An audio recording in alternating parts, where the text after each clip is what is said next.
A Texas man disappears in the middle of the night. There was probably some foul play going on. His close-knit family mobilizes to find him. We were searching wells, burnt houses, creeks. We were looking everywhere.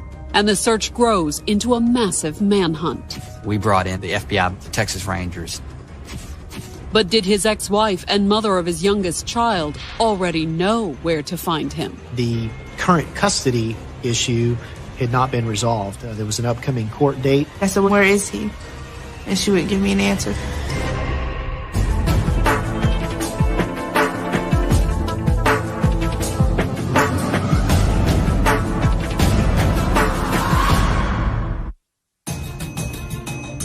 Taylor, Texas, March 29, 2009. It was afternoon when a caravan of cars pulled into the parking lot of Ferrari's restaurant, a local favorite in this small town just north of Austin. It's very country, a lot of cattle, ranches, longhorns in the front yard. But the people climbing out of the cars that afternoon weren't there for lunch. They were looking for a missing man, a 39-year-old commercial painter named John David Blattner. And they had come to talk to his ex-wife, 28-year-old Jennifer Bowen. My whole mob of a family, we showed up at Jennifer's work and basically just confronted her, asked her, where is he? My dad comes from a large family, there's 6 kids, and he was just always raised as a tight-knit family, looking out for one another. And the family figured Jennifer knew where John David was. The last person he was with was Jennifer. That had been the night before, on Saturday. That's when Jennifer had dropped by John David's apartment to talk to him about the custody of their daughter. He had filed what's called a motion to modify, which was asking for expanded visitation with the child. The hearing was scheduled for the following Monday. She just wanted to try to talk to John prior to this court proceeding to try to get things worked out. At least that's what Jennifer had told John David on Saturday night, before he left with her, driving around so they could talk in private. But what was interesting looking back on it now was that he was just so nonchalant, as if it was just not a big deal. But John David hadn't come home that night or shown up for work the next day. And since Jennifer was the last person to see him, his family had shown up at the restaurant where she worked, asking questions. She acted like she knew nothing about it. She's like, "I'm sorry that he's missing, don't have any idea what happened." I asked her, where is he? He didn't come home last night, and she was just, I don't know. I mean, I dropped him off, so he should be home, but he wasn't.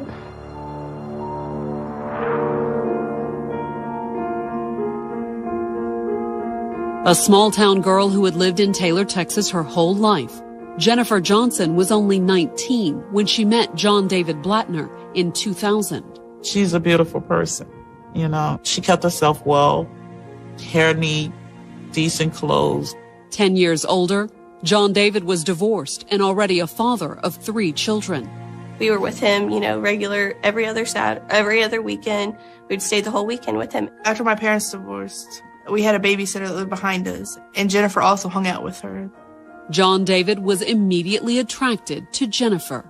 He was kind of stressed out with the divorce from my mom and trying to help out with those kids. And I think she just brought fun. Jennifer has a good sense of humor, wonderful sense of humor. She kept everybody happy, upbeat, Soon, Jennifer and John David were dating, much to the delight of his youngest daughter, 9-year-old Ashley. I liked her. She was young. She was fun.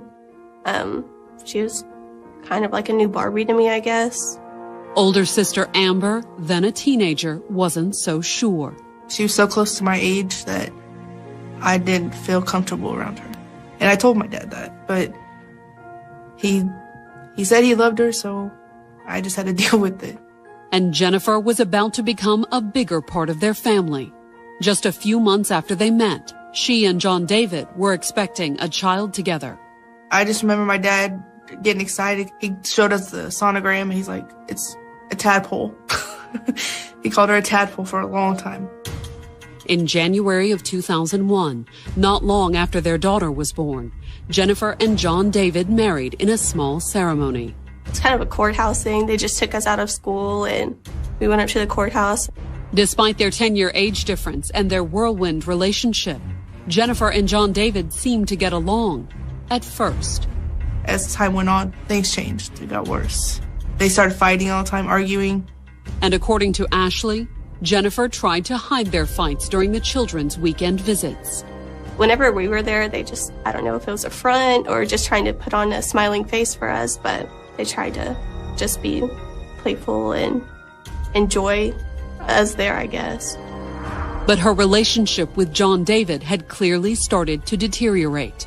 And at the restaurant where Jennifer worked, she told coworkers that the arguments were becoming abusive. She would literally show us bruises that she had had all over from John. Less than 2 years into their marriage, the police became involved.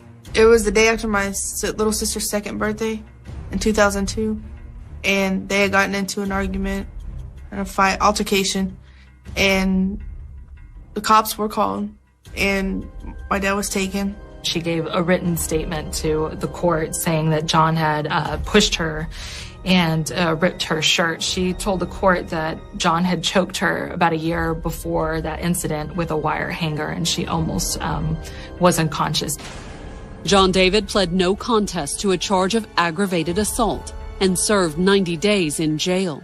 My dad did wrong, but he always hated himself for that. My dad was taken to jail, and they didn't live together again after that. Jennifer and John David separated. After his sentence, he left his older children with their mother and went to work in Abilene. Jennifer, meanwhile, tried to start over, working at Ferrari's restaurant to support her daughter. She was starting to enjoy her life. To me, she was happy. She was really, you got your bills and everything like that, but she was actually happy. John David did what he could to help out.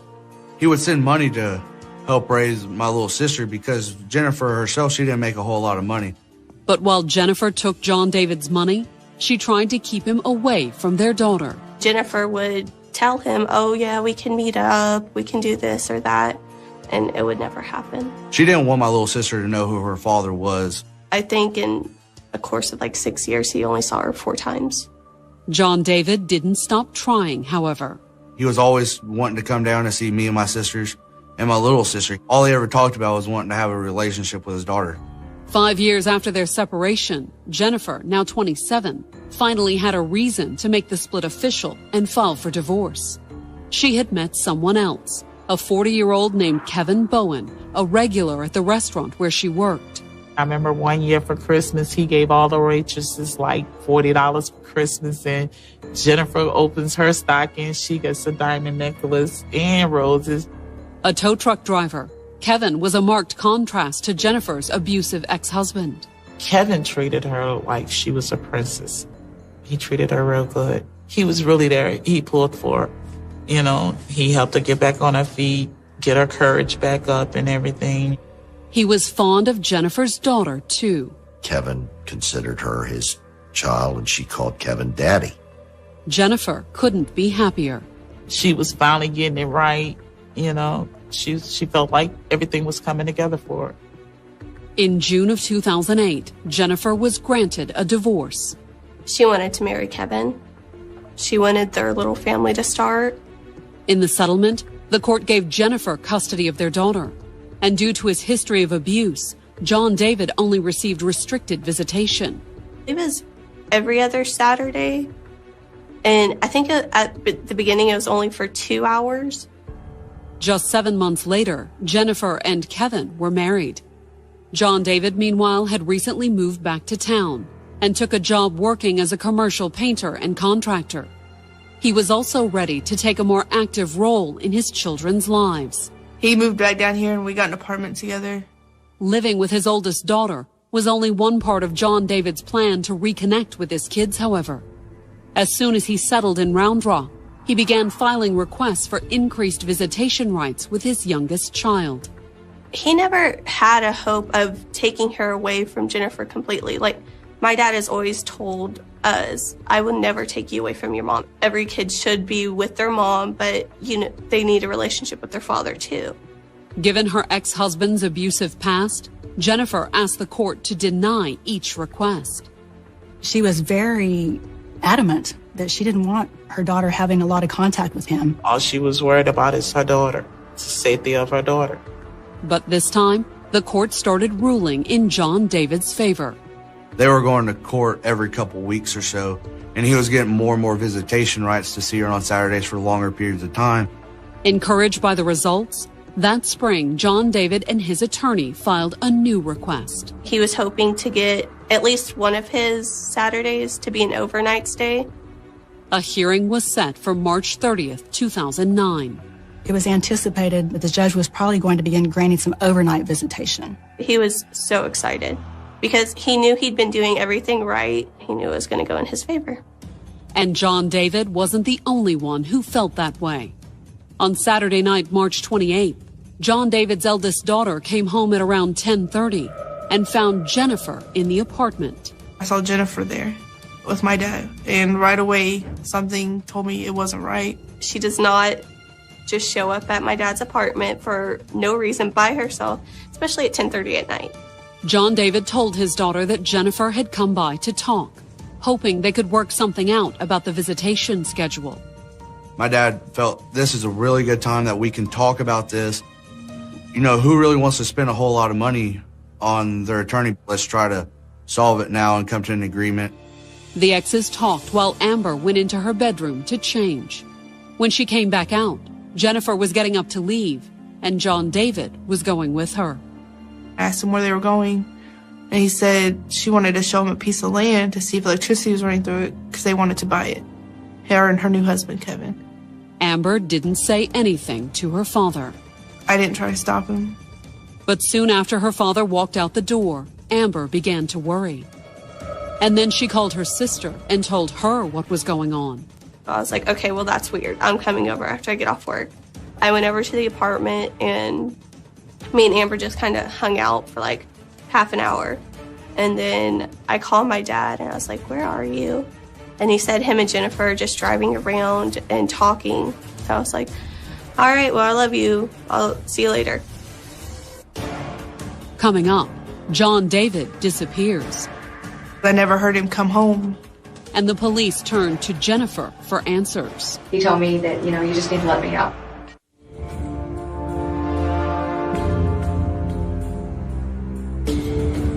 Round Rock, Texas, March 29, 2009.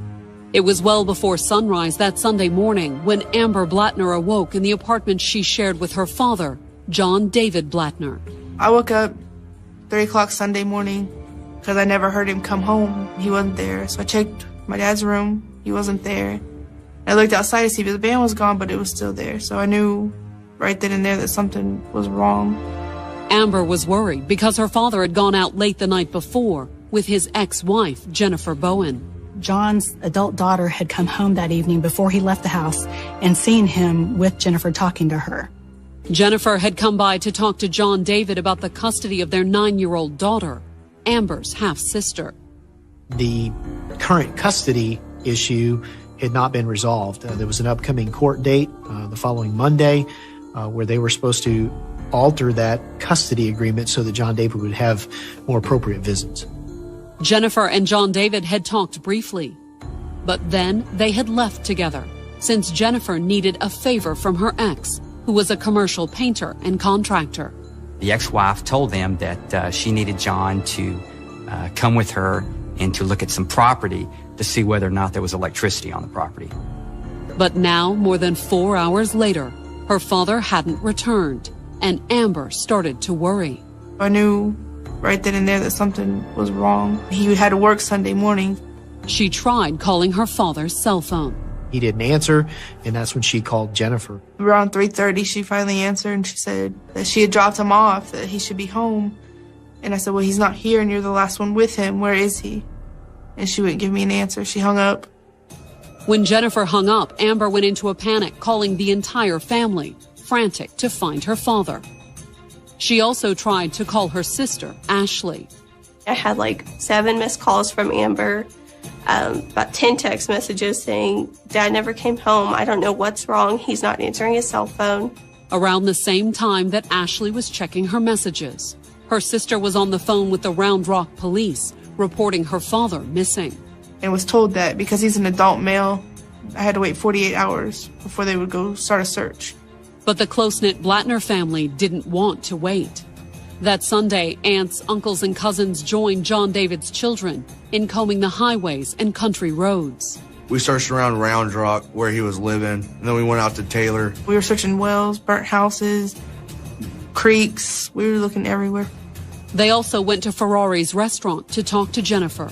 When confronted by John David's family, she merely repeated what she had already told Amber over the phone. I don't know if she necessarily seemed upset. It was more of kind of like nervous as to there's a lot of people surrounding me wanting to know like where he is. Jennifer Bowen says that I'm not sure where he's at. I don't know where he's at. All I know is I dropped him off in Round Rock 12 a.m. the night before. But if that was true, where was John David? I realized that something might seriously be wrong here. The atmosphere was tense the next morning when more than a dozen members of John David's extended family flooded into the courthouse for the custody hearing. We all showed up to court. My family from Abilene came down, hoping by some miracle he'll show up. He didn't, but Jennifer and her new husband, Kevin, did. Jennifer and Kevin came over and talked to us, and my cousin asked her, Jennifer, where's John? And she said, I don't know. Kevin pushed her and said, let's go. We don't need to be a part of this. And they left. John David's family went straight to the Round Rock police station to file a formal missing persons report. Then they filled Sergeant Darren Bales in on the situation surrounding John David's disappearance. After they relayed that to me, and based on the circumstances, I felt like, this is more than the average missing person case. I knew there was going to be some investigation that needed to take place. The police immediately contacted John David's cell phone provider, hoping to trace his movements over the last 48 hours. With cell phone technology, you can show what tower a cell phone was communicating off of. So when the daughter was trying to reach her dad in the middle of the night, they could tell, a tower that it was pinging off of. And he hadn't been anywhere near Round Rock. That tower was actually in Taylor, Texas, a neighboring town about 16 miles from here. Jennifer was lying to the family about where she dropped him off. That Monday afternoon, the police contacted Jennifer and asked that she come in for an interview. In the interrogation room, she explained why she had dropped by her ex-husband's apartment on Saturday night. I decided I was going to go talk to John and try to get this straightened out because we're going to court. Jennifer also told police that before driving over to John David's, she had borrowed a friend's car. My car keeps dying, and I didn't want to drive my car anymore. However, my husband is a mechanic. She told the investigators she and John David had talked. Then they had driven out to look at some property in nearby Taylor, a fixer-upper she and Kevin were considering buying. John David was pretty handy, and he needed some work. On the way, Jennifer said John David asked her to stop at a Walgreens. Did he say what he wanted from there? No. But he did go in, no. But he did, he went in, he got a flashlight. There's surveillance video from the Walgreens that actually clearly shows John entering the store and buying a flashlight and paying for it. And then afterwards, he puts the cash that he pays for within his pocket with the receipt and leaves the store. Jennifer claimed they also stopped at a local park sometime after 11, looking for a bathroom. I said, do you want to go see if the bathroom is open at the park? And we drove down in the park and the light was on. So he went and used the bathroom. He was gone probably about 15 minutes or so. But back in the car, Jennifer said she and her ex-husband had begun to argue. It was just kind of a back and forth. It really wasn't any yelling or screaming. But he told me that, you just need to let me out before I do something that I regret. And we kind of have history, so I just pulled over and let him out. Jennifer said when she let him out, they were back in front of the Walgreens. Maybe he knows someone that works there, because that's 2 times in the same night he wouldn't go there. To where? To that Walgreens, or by that Walgreens. I don't know, maybe he knows someone that works there. Jennifer maintained during the interview that John was dropped off in Round Rock on that Saturday night, March 28th, around 12 a.m. But as the police already knew, John David's cell phone records contradicted that claim. He was in Taylor, Texas at 4 a.m. Not with me. Not with me, he wasn't. Who was he with then? I don't know. Like the Blattner family, the Round Rock detectives didn't believe her. But that evening, they had little choice but to let her go. We didn't quite know what her role was, but we knew that she was involved, so we just had to kind of let the investigation unfold. That same night, Round Rock police also spoke to Jennifer's husband, Kevin Bowen. He told them that while Jennifer was out driving around with John David, he had also gone to Taylor. I went by my friend Ruben's house to see if he was home. But Ruben wasn't home, leaving Kevin at loose ends. He got some coffee at a convenience store, just kind of went driving around. Although at some point during the drive, Kevin said he had stopped to buy supplies for a home improvement project. I was in Walmart, just walking around. I got them gloves. I was over there in the sporting section. I think, well, get the tarp. Cover the trim. It was supposed to rain. Kevin said he could prove where he was, too. Not only did he have receipts for his purchases, he had a witness. He disclosed being stopped by Deputy Richter with the sheriff's office. Richter pulled over behind me and asked me what I was doing. When Kevin explained he was simply running errands, the deputy had let him go.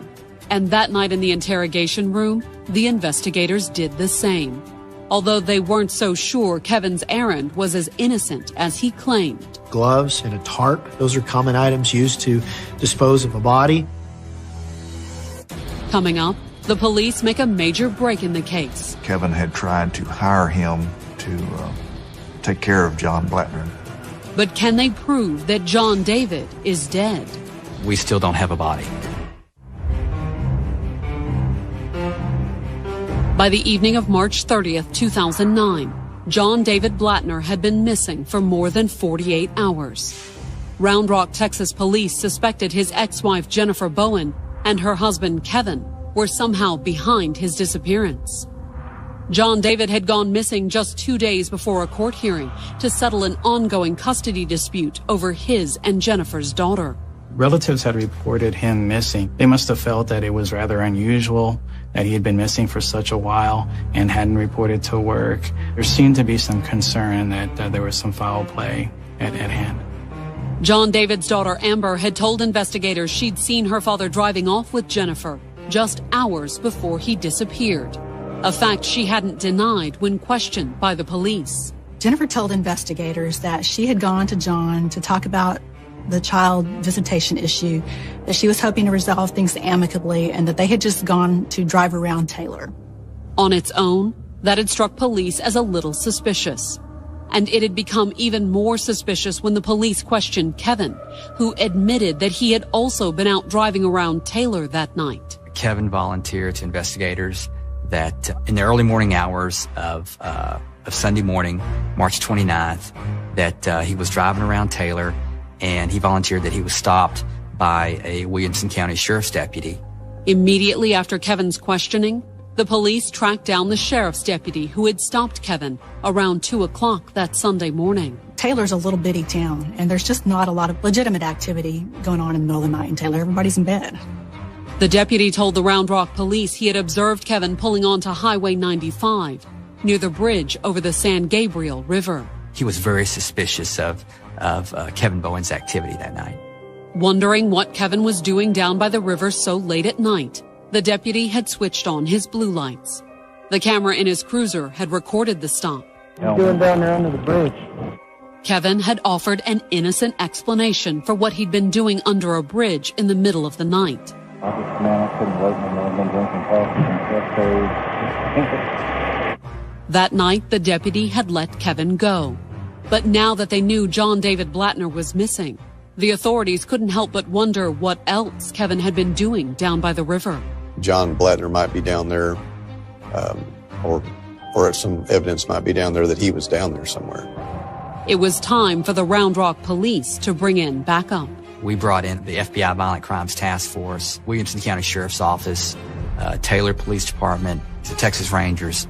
From the Highway 95 bridge going east, We searched in the water, ground, helicopter, and searched all the way until we couldn't walk anymore. But there was no sign of the missing man. We were unable to find anything at that point. There was no doubt in our mind that he was killed, and that he was killed by Jennifer and Kevin Bowen. Over the next several days, law enforcement widened their search, combing Williamson County's brush and farmland. The Texas Ranger, he and I flew up in a helicopter. We had ATVs on the ground, multiple people looking on the ground, search teams set up for certain grids, also walking, checking the grass area. Other officers were tasked with keeping a close watch on Jennifer and Kevin. So we had surveillance on the home. We obtained court orders in order to put trackers on their vehicles, suspecting that it's quite possible or likely that they would revisit the crime scene.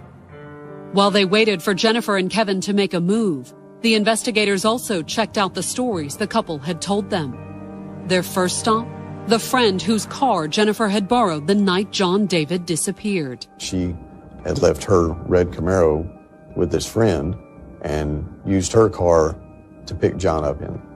In her interrogation, Jennifer had told police she borrowed the car because hers was having engine trouble. But her friend Lori told police a different story. She told Lori that she wanted to borrow her car so that she could take pictures of Mr. Blattner, that Mr. Blattner had been stalking herself and as well as her husband. The investigators also tracked down Ruben Cantu, the friend Kevin said he dropped in on the night that John David disappeared. He agreed to come out and talk to me. We sat in my vehicle. Just as Kevin had claimed, Ruben told the Texas Ranger he hadn't been home that Saturday night. However, that wasn't all the information Ruben had. He said, "There's something really serious I need to tell you about." Ruben told the Ranger that months earlier, Kevin Bowen had asked him for a favor, a highly illegal favor.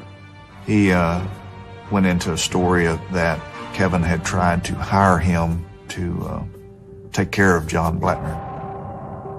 Ruben said he had refused, but he hadn't contacted the authorities either. And fearing that could land him in trouble, Ruben agreed to help set a trap for Kevin, calling his friend while the police listened in. He called Kevin Bowen, told him that he wanted to talk to him about some things, and he tried to get him to basically confess. Kevin didn't confess, but he did act like someone with something to hide. Kevin was very guarded. He would not speak of anything to do with the investigation, basically over the phone. He agreed to meet up with Ruben at Ruben's house. Hopeful that they could catch Kevin saying something incriminating, the police scrambled to install listening devices in Ruben's house prior to the meeting. But the result was disappointing. When the friend brought up this earlier conversation that they had, Bowen tried to play it off as, you must have misunderstood and you really shouldn't tell the police that. The police weren't buying it, however. The approaching custody hearing, Jennifer's late-night meeting with John David hours before he disappeared, and Kevin's suspicious activity that same night all added up to one thing as far as the investigators were concerned. The circumstances clearly led us to believe that the both of them conspired to kill John David. The reason was to remove John David Blattner from his daughter's life. She set everything up. She went and got John, brought him out to the location to be murdered. She was the brains behind the whole thing. The police were convinced. What they lacked was evidence, including the most basic proof that a murder had even occurred. We're almost 2 weeks into this investigation, and we still don't have a body. Frustrated by the failure to find John David, the Blattner family turned to Texas EquiSearch, a nonprofit organization that specializes in finding missing people. EquiSearch teams conducted extensive ground searches, and the Blattners hoped they could help find John David. We still use horses and four-wheelers and ground searchers. We got a drone airplane we've been very successful with. We're doing a lot of stuff with sonar equipment in the water. Law enforcement was more than happy to have the help. And it was a joint decision from all agencies involved in the investigation to allow them to come and assist. EquiSearch began looking on Friday, April 10th, starting at the same place law enforcement did, the San Gabriel River Bridge. One of the first things we did is put a boat in a river. with our sonar equipment. But despite their sophisticated equipment, EquiSearch also came up empty-handed. So like law enforcement before them, EquiSearch expanded their grid on the following Saturday. We had a meeting with EquiSearch, kind of gone over some key points of interest out in rural Williamson County. And I think from that point on, they started dividing those areas up and searching. Director Tim Miller traveled ahead of the search teams, notifying property owners. Myself and another one of our members actually drove to these people's property, let them know what we was doing, went ahead to get permission. But then, as Miller and his partner drove through the sparsely populated farmlands outside Taylor, he spotted something. The perfect place to hide a body. I seen this abandoned house, and there was a fire there at one time. I said, you know what, we need pull in here. Coming up, the searchers make a grisly discovery. It was certainly a sad ending, but it was an ending. And the police find an important clue. Very close to John Blattner's body, there was a cigarette butt. Taylor, Texas, April 11, 2009. 39-year-old John David Blattner had been missing for 2 weeks. Blattner's family and Texas authorities suspected his ex-wife Jennifer Bowen was behind his disappearance. She and her new husband had been embroiled in a custody dispute with John David over the 9-year-old daughter he shared with Jennifer. They were afraid that Mr. Blattner was going to be granted custody without supervision for that child, and that he would abscond with her and they wouldn't see her again. Had Jennifer and her husband Kevin killed her ex to keep him from gaining custody? After 2 weeks of searching for the missing man, his family and the authorities had begun to suspect the worst.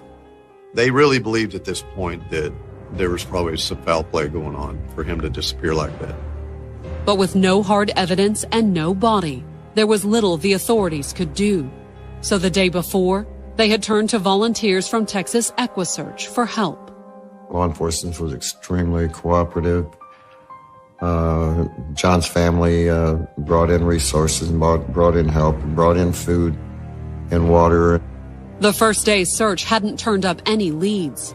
But that Saturday, EquiSearch Director Tim Miller and another volunteer had just pulled off the road at an abandoned farm that appeared promising.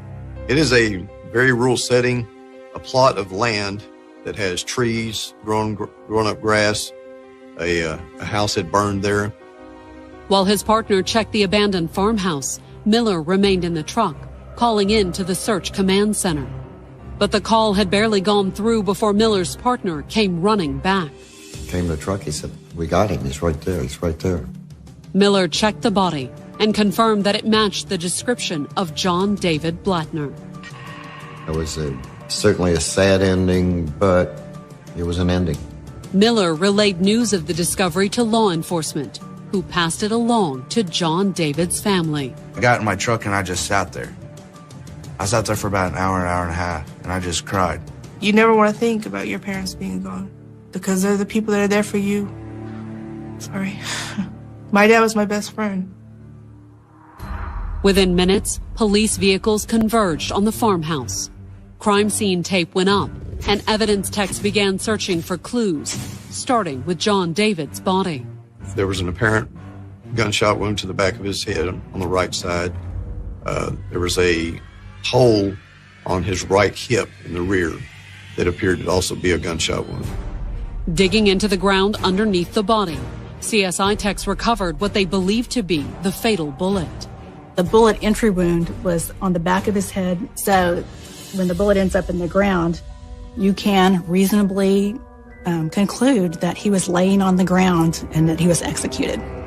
Nearby, the police found an intriguing clue, one that could prove key to identifying John David's killer. Very close to John Blattner's body, maybe within 20 or 30 feet, there was a boat, and right by the boat there was a cigarette butt. It was sent to the state crime lab and processed for DNA evidence. But would the authorities even have to wait for the results? While we're on the crime scene, Kevin calls my phone, and he tells me that he wants to meet me at the sheriff's office and he wants to talk. We agreed to meet with Kevin Bowen at the Williams County Sheriff's Office. But Kevin never showed up, and police knew exactly where he had gone instead. At that time, we still had a tracker on his vehicle, and we were able to track him all the way to an attorney's office in Round Rock.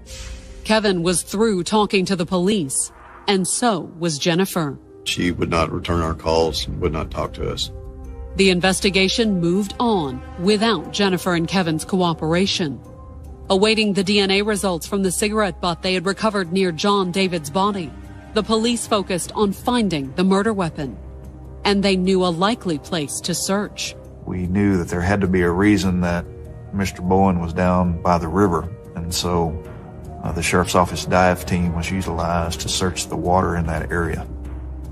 On Wednesday, April 15th, in shallow water near the bridge, the divers recovered a 9mm automatic pistol. They were still able to read the serial number on. It had a loaded magazine in it.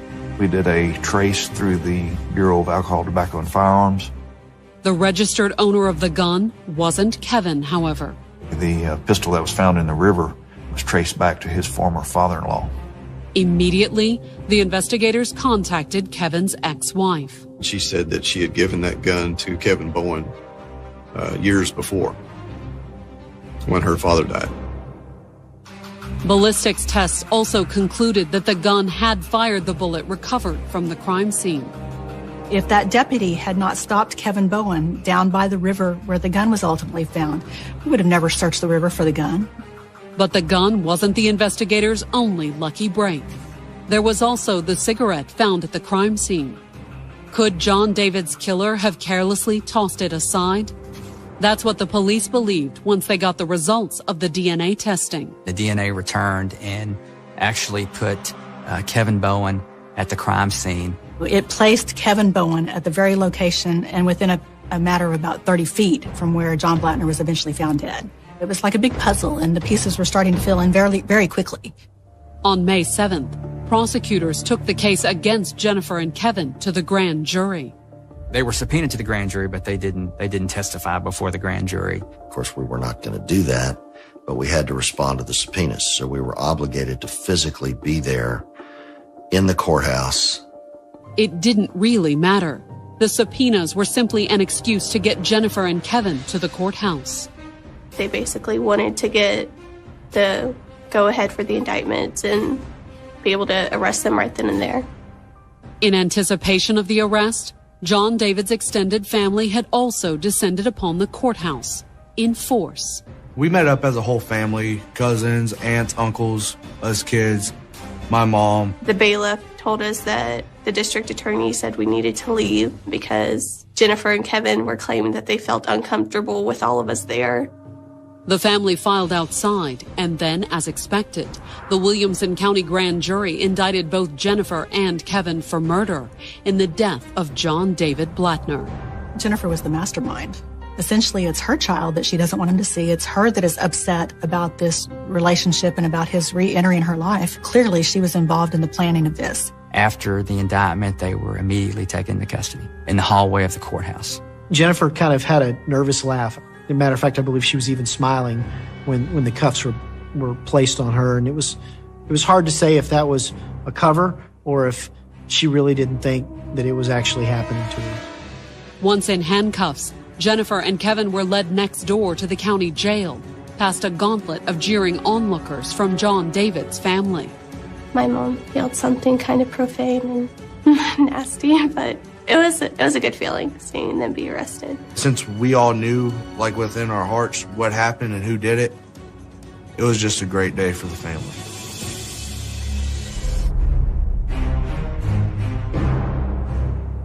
By November of 2011, Jennifer and Kevin Bowen had spent the last 2.5 years in jail, unable to make their $1 million bail. The couple was awaiting trial on murder charges, accused of killing Jennifer's ex-husband, John David Blattner. We believed that Kevin Bowen was the gunman. We believed that Jennifer had been involved in luring him out there, that she knew exactly what was going to be happening, and that she was equally as responsible. But could the prosecutors prove it? The evidence just happened to be stronger against Kevin DNA match, and we didn't want something to happen where Jennifer would get off. In October of 2011, the couple's attorney approached prosecutors just weeks before the trial was scheduled to begin. The Bowens were ready to make a deal. On November 5th, Jennifer Bowen pled guilty to murder and was sentenced to 40 years in prison. As the triggerman, Kevin Bowen received a 50-year sentence in exchange for his guilty plea. 40 and 50 was a lot better than knowing that something could happen in the courtroom and they could go down to as little as 5 or 10, or just maybe somehow walk free. As part of the deal, both Jennifer and Kevin agreed to give a statement, their version of what happened the night John David Blattner died. In a taped interview, Jennifer explained that after she left the apartment with John David that night, she had called her husband. And I called Kevin and I was like, I really don't feel good about this, so can you just go ahead and be out there, make sure like nothing happens. According to Jennifer, when her argument with John David grew heated, Kevin stepped in. He was looking like past me. Kevin was walking up. In a separate interview, Kevin confirmed Jennifer's version and claimed he had pulled his gun to try and protect her. Kevin even claimed that the shot that killed John David was an accident. I honestly wasn't trying to hit him. I wanted to shoot close to him to scare him, let me know, hey, I'll shoot you if I have to. But Kevin's story didn't match the evidence at the scene. We knew that Mr. Blattner was shot at least twice. Once was when he was down on the ground. Neither Kevin or Jennifer have ever told us the whole story.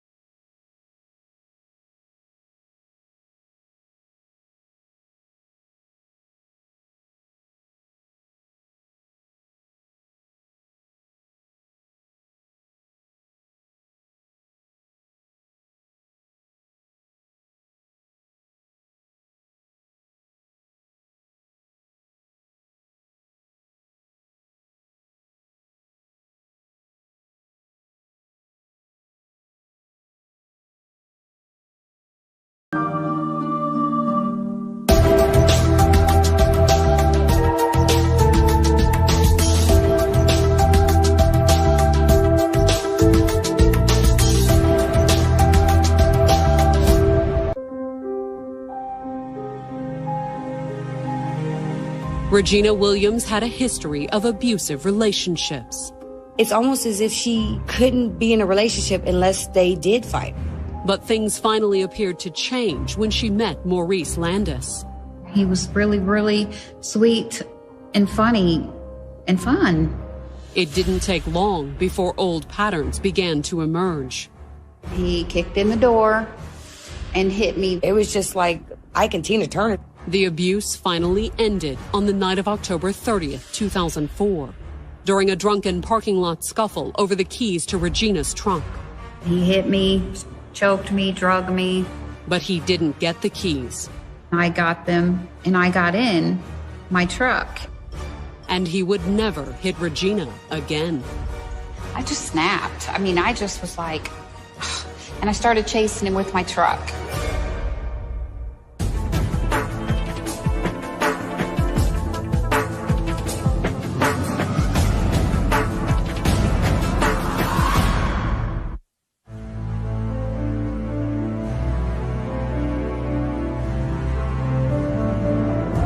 Raytown, Missouri, October 30th, 2004. It was a little before midnight when a family driving home on Blue Ridge Boulevard came across an unusual scene. A man running for his life, chased by a blue Chevy Blazer. This guy is running. He's, bobbing and weaving. He's going back and forth. The chase even left the roadway. They watched the Blazer go up on the sidewalk. While the witnesses looked on, the Blazer bounced over the curb and pursued the fleeing man through several front yards. It's an older neighborhood, so, growth and vegetation and stuff is all established, big trees. Weaving through the trees, the Blazer appeared to bump the man twice, a pair of glancing blows. He didn't leave his feet, so we think he kind of got deflected off of the side of the car. The witnesses watched as the man sprinted for a fence and jumped over. Had he managed to get away? The family circled back around to make sure. They said they were, quote, being nosy, and They turned around to watch to see what was happening. By the time they returned, the man was back in the street and the Blazer was driving the other way. They watched the Blazer drive off, and they pulled down, asked him if he was okay. She described him as sitting up, saying he didn't know, and then falling back down. So it was obvious that he was fairly severely injured at that point. He apparently couldn't stand on his own. Leaving the man in the road, the family pulled into a nearby gas station. They didn't know who was in that car who had been chasing him on the street, and they were afraid. They had their kids with them in their car as well, and so they pulled off so they could keep their own children at a safe distance before they went out there. But just as they climbed out of the car to pull the injured man to safety, a glare of headlights approached over the hill. As a young girl, she was probably about 19, and I believe her boyfriend was with her. They were just traveling home. The driver didn't see anything in the road until it was too late. And she tried to avoid it, but she couldn't avoid it. She drug him for a ways after she had hit him. She still didn't know that it was actually a person until they actually stopped the vehicle and looked underneath. By the time the police arrived, a considerable crowd had gathered at the scene. Because it sure seemed like most of the neighborhood came out after it occurred. Several motorists stopped too. Among them was a woman in a blue Chevy Blazer, Regina Williams. She pushed through the crowd and ran to where EMTs were attempting to aid the injured man. He was bleeding profusely. His eyes were completely stationary, no life. I just kept telling him, don't die.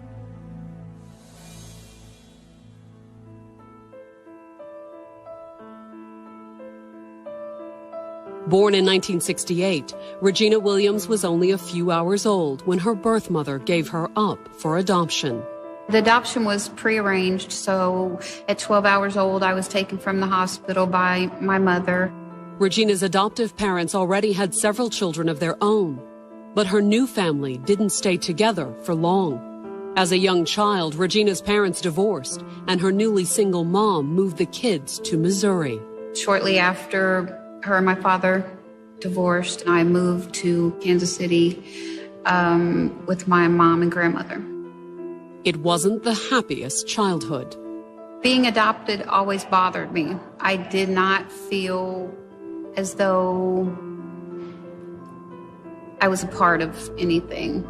Regina wasn't shy about letting others know how she felt.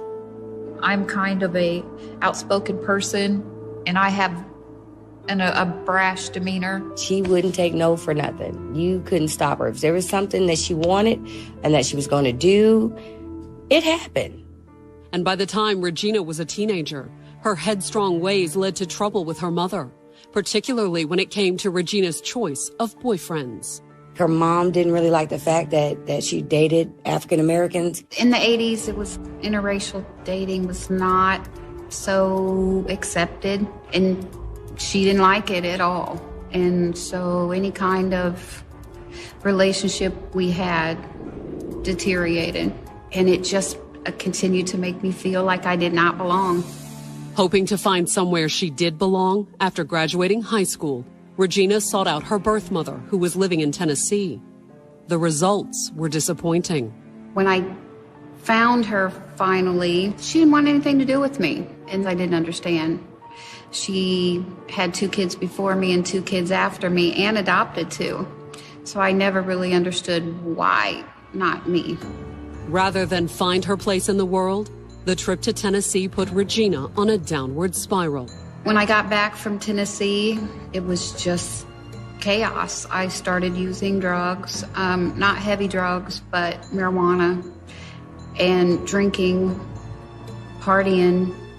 Regina also fell into a long-term relationship with a man named Tony Williams. Though it seemed Regina had found someone to love, things took a turn for the worse about a year into the relationship, shortly before Regina gave birth to the couple's first child, Jasmine. During our dating, there was no abuse, but it seemed as soon as a child came into the situation, it became very volatile. I remember one specific time when she was pregnant with Jasmine, and he had hit her with a 2x4. And luckily, she had called me, and I got over there just in time. And I got her and I took her to the hospital. And luckily the baby was okay. Regina had her boyfriend arrested several times, but she inevitably dropped the charges. I just wanted to be loved. And that was the closest, he was the closest thing to love that I had ever known. By the time she turned 25, Regina had 2 children, no job, and she had grown accustomed to regular beatings. Many women who are abused become conditioned to believe that they deserve to be abused. They're told consistently, you're stupid, no one else will want you. If it weren't for me, you wouldn't be anything. To cope, Regina turned increasingly to drugs. Sometimes women who are abused turn to drugs and alcohol to escape the abuse and the reality of abuse. Unfortunately for Regina, the drugs led to even more problems. In 1993, Regina was caught stealing and she was sent to prison. She had hit rock bottom.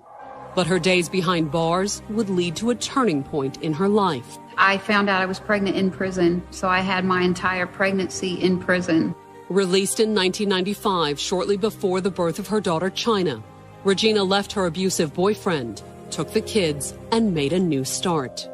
I never used again, and I went back to school. To remove a woman from the cycle of violence, where she's in a situation where the drugs, the alcohol, the habitual abuse is no longer there, could be the catalyst that helps her stop the abuse.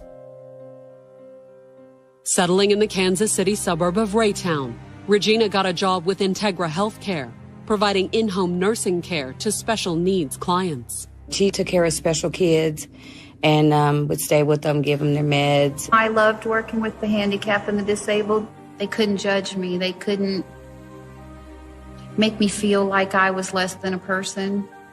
They needed me, truly needed me, and I needed them. Regina thrived in her new career. I continued working up until I ended up running the group homes, and I worked 3 different jobs. I was raised a certain way, and I wanted to give that way to my children, and through 3 jobs, I did. However, there was one thing missing in Regina's new life. I was staying away from relationships. I didn't have any respect for men. For an abused woman to choose not to get into an intimate relationship is very common after she's been abused habitually, because there's a tremendous amount of fear and expectation that it's going to happen again, because that's been her life's experience. But that didn't mean Regina was a homebody. Sometimes we would go to the clubs and sit and have a few drinks. I did enjoy going to clubs. And it was at a club one night in 2001 that Regina started up a conversation with Maurice Landis.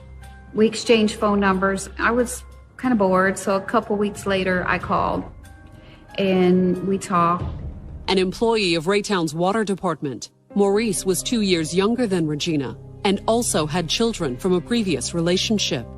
He had a wife and kids. They were separated, but she was still in his life. Although technically still married, Maurice asked Regina out. Maurice looked into her eyes and just loved her to death. Regina, despite her low opinion of men, said yes. He was a really nice guy, he really was. And she liked his looks, and I think another thing that sealed it, the end of it, was that they danced so good together on the dance floor. It wasn't long before they were dating. They just had a good time. Always had a good time. They always went dancing. He spoiled me to death. Materialistic wise, he very much spent very big amounts of money on me, and I loved it. At first, Regina's daughter was happy that her mother was enjoying herself.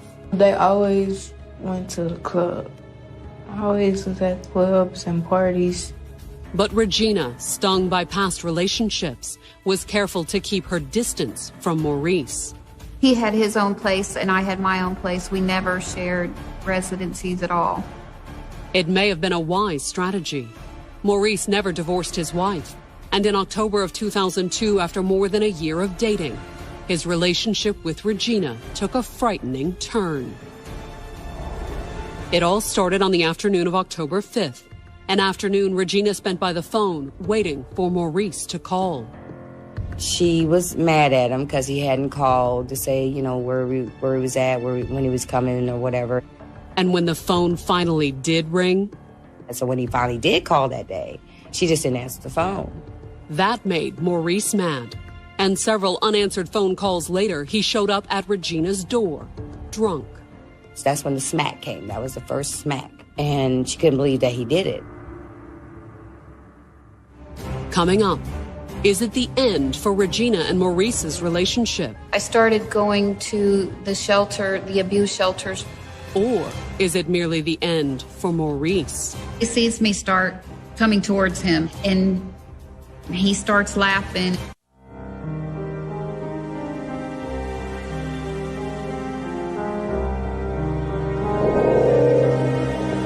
In the early morning hours of October 6, 2002, 34-year-old Regina Williams sat in a Kansas City emergency room. Hours earlier, her relationship with 30-year-old Maurice Landis had taken a sudden, violent turn. Things were going great in the beginning, and then all of a sudden, the script just flipped.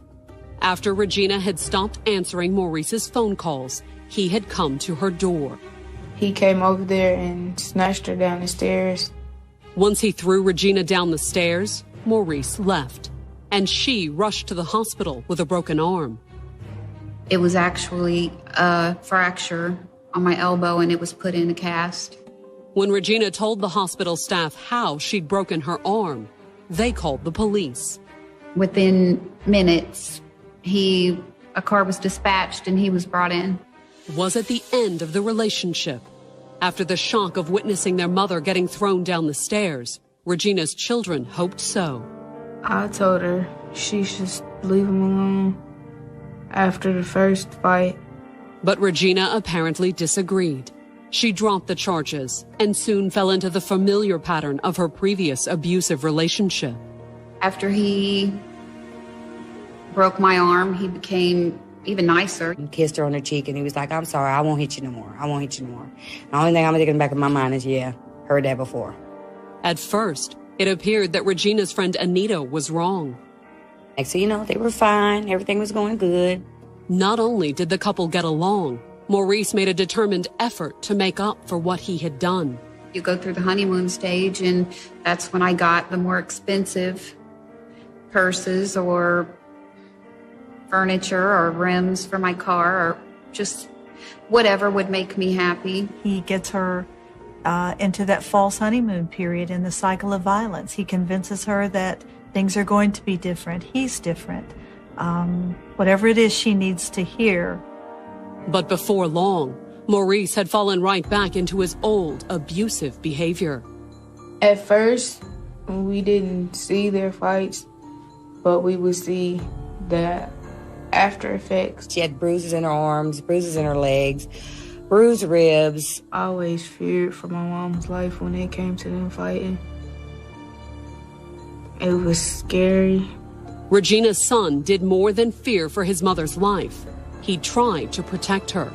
He took my brother and threw him against the vase in a car because my little brother was trying to get in the middle and help her. Other than shoving them aside, Maurice never hurt the children, at least not physically. The adverse effects of domestic violence on children is immeasurable. It's terrorizing to children, and they never forget what they went through. The next year and a half was punctuated by more late-night visits to the hospital and more phone calls to the police. It was just like Ike and Tina Turner. There was no question that the years of abuse were taking their toll on Regina. I started breaking down and knew that I needed some domestic violence counseling because I didn't know what to do. But I kept putting it off. Then, one night in October of 2003, Regina knew she couldn't put it off any longer. I was sleeping one night and he kicked in the door and hit me while I was sleeping, and it cut my whole side of my nose. Then I decided it's time for me and the kids. If you can come in during the night and I don't even know, it's time. After almost 2 years with Maurice, Regina tried to break free. She packed up the family and moved out of her house, hoping Maurice would never be able to find them. We stayed in a domestic violence shelter with her for like 30 days. From the shelter, Regina moved the family into a different rental house, hoping to escape Maurice for good. But according to Regina, it only took him a week to track them down. He worked for the water company. I couldn't take my water bill out of my name. Once he found her address in the water department's records, it wasn't long before Maurice was back at Regina's door. He would come, he would bring a half pint of Cavassier and his Black and Milds and sit and ring the doorbell, or sit until he finally got mad enough he's going to kick the door in. Men who are habitually abusive tend to come back and will not go away and leave the abused victim alone, because it becomes about power and control. In the abuser's mind, she doesn't have the right to determine when the relationship is going to end. That's his call. So it's not something where you can say, I'm through with you, and him say okay and go on about his life. The police would sometimes intervene, however, like in September of 2004, after Regina suffered a particularly violent attack. He just knocked her 2 front teeth out. That's when the police came and they arrested him finally for his first aggravated assault. Maurice bonded out, but for once, he seemed to get the message. Almost 2 months passed without any contact between Regina and Maurice. She missed him, but at the same time, she was so much happier, so much happier. But on Thursday, October 28th, Maurice was suddenly back on Regina's doorstep. Evidently, one of his friends seen me at a club that Wednesday night with someone new. Maurice wasn't angry, however. He just showed up completely distraught. I can't live without you. I love you. All of that. He is telling her the things she needs to hear. She so desperately needs to feel that she is not only loved, but that she is lovable. And so that's what he knows to say to her. Regina listened to what Maurice had to say and reluctantly agreed to go out with him and some of his friends. But when he asked her to join him for a work party that Saturday, she hesitated. I knew in my heart, I knew, my intuition told me don't go. I did spend Thursday and Friday evening with him. We were clubbing and having fun. But Saturday, it just didn't feel right. Despite her hesitation, Regina agreed to go. She finished her shift at work and met Maurice at her house. Then they got in her SUV and took off for the party. The problems began not long after they arrived and started drinking. I had only been off work 45 minutes. I am shy, and I was not ready to dance. Because I was not ready to dance, it made him mad. So he picked up his 5th of Cavassier and walked out. So I go out to the truck, and I was like, what's going on? And he was like, get in. We'll just go to another club. No, I'm not getting in, because he had already betrayed a sign of being mad. And I wanted my keys. His temper flaring, Maurice lashed out. Next thing you know, he hit me, choked me, drugged me. According to Regina, Maurice dropped the keys during the altercation. I got them, and I got in my truck.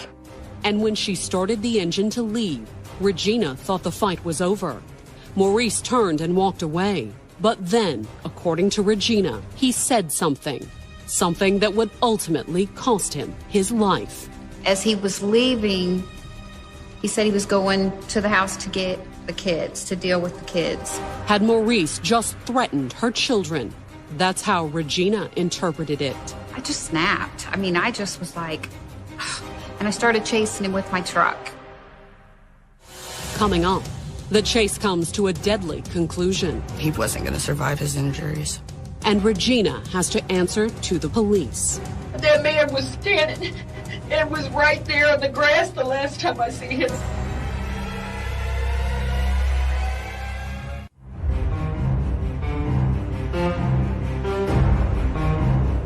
Raytown, Missouri, October 30th, 2004. It was a few minutes before midnight when the 911 call came in. A pedestrian had been struck on busy Blue Ridge Boulevard. The initial information we had was that possibly it was going to be a DWI fatality accident. It was kind of unclear at that point as to what had actually occurred. When the police and EMTs arrived, they found a crowd of onlookers gathered around the scene of the accident. There was confusion going on at the scene because so many people came out of their houses and so many cars had stopped to see what was going on. Making their way through the crowd, emergency personnel found 32-year-old Maurice Landis lying on the ground next to the vehicle that had struck him. It was apparent that he probably wasn't going to survive his injuries. But before the police could even pull the driver of the car aside, several bystanders pointed them towards another distraught woman, Maurice's on-again, off-again girlfriend, Regina Williams. She was hysterical and she was getting herself involved and grabbing the victim. I never seen anything but him. I mean, I just kept telling him, don't die. I hold him in my arms the whole time until the ambulance gets there. Although according to several of the witnesses at the scene, Regina was the reason Maurice had been lying in the road.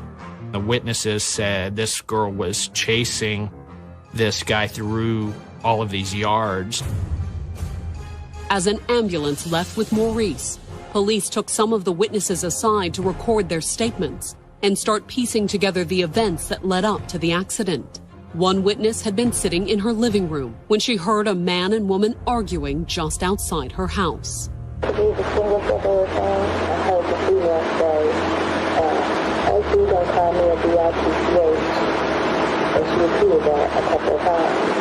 She kind of pulled off as she started walking, and then she started following him. He started walking towards the neighbor's yard in the grass, and then outside, the next thing I saw was the blazer whip around in his yard and try to hit the guy. And he said, "Oh, so you didn't try to run over me, huh?" Another woman, Tiffany Reed, told police she and her husband had been driving by when they slowed down to watch the argument between Regina and Maurice. We were basically getting nosy, and so we decided to go up the street and turn around. And then about that time, the blazer comes out of nowhere and tries to hit the guy. The woman told police that the blazer was following the man through people's yards and then back into the street. From their statements, putting those together, it was apparent that she had been chasing him both on and off the roadway. In the process of running away from this oncoming vehicle as it's going through yard to yard, she had struck him at least 2 times.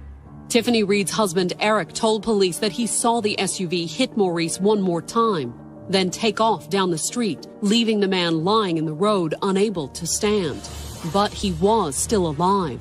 According to Eric, he and his wife pulled alongside and spoke with the man briefly, then parked at the nearby gas station to call the police. But I had every intention on to try to at least pull him off of the street into the grass and wait for someone to come. About that time, a car approached over the hill. Behind the wheel was 19-year-old Leslie Headley and her boyfriend. They told police that they had been heading home for the evening. I topped the hill, I wasn't even at the speed yet, and in the shadows laying across the street, it looked like a trash bag or a piece of tire. I tried to swerve to miss it, and I hit it, and I dragged it probably about 30, 40 feet. Once the impact occurred, she realized that it was something more substantial than a trash bag. Based on the witness's description, the fatal hit appeared to be an accident. The driver was a 19-year-old female, stone cold sober, hadn't done anything wrong. But what about Regina? Not only did the witnesses claim she had caused the accident, she was anything but sober. It was apparent to the patrol officer on the scene that she was under the influence of alcohol. The officers at the scene loaded Regina into a patrol car to take her to the station. They let the driver of the vehicle that ran over Maurice go home, which to Regina seemed unfair. Their sole worry was making sure that this 19-year-old did not get in any kind of trouble for her actions or for not careless driving, for nothing. So everything that was said, of course, was my fault. Early that morning, Regina was transported to the Raytown Police Department and given a breathalyzer test. She blew a .125 on the breathalyzer test, which would indicate intoxication, at least under Missouri law. But was she facing more than just a DUI? By that time, I had received a call from other detectives at the hospital and found out that Mr. Landis had indeed died from his injuries. At the station, investigators ushered a shaken Regina into an interrogation room. Give me some of the basics right away, because I don't know you. What is your first and last name? My name is Regina Williams. Regina Williams. And I've been in a domestic violence relationship with him for 3 years. Next, investigators asked Regina about the accident. She began by explaining how the argument between her and Maurice had started outside of the party earlier that night. I was going to be stuck in there, so I came out behind, and I was like, just give me my car and let me go. He said, yeah, I want you to go to jail.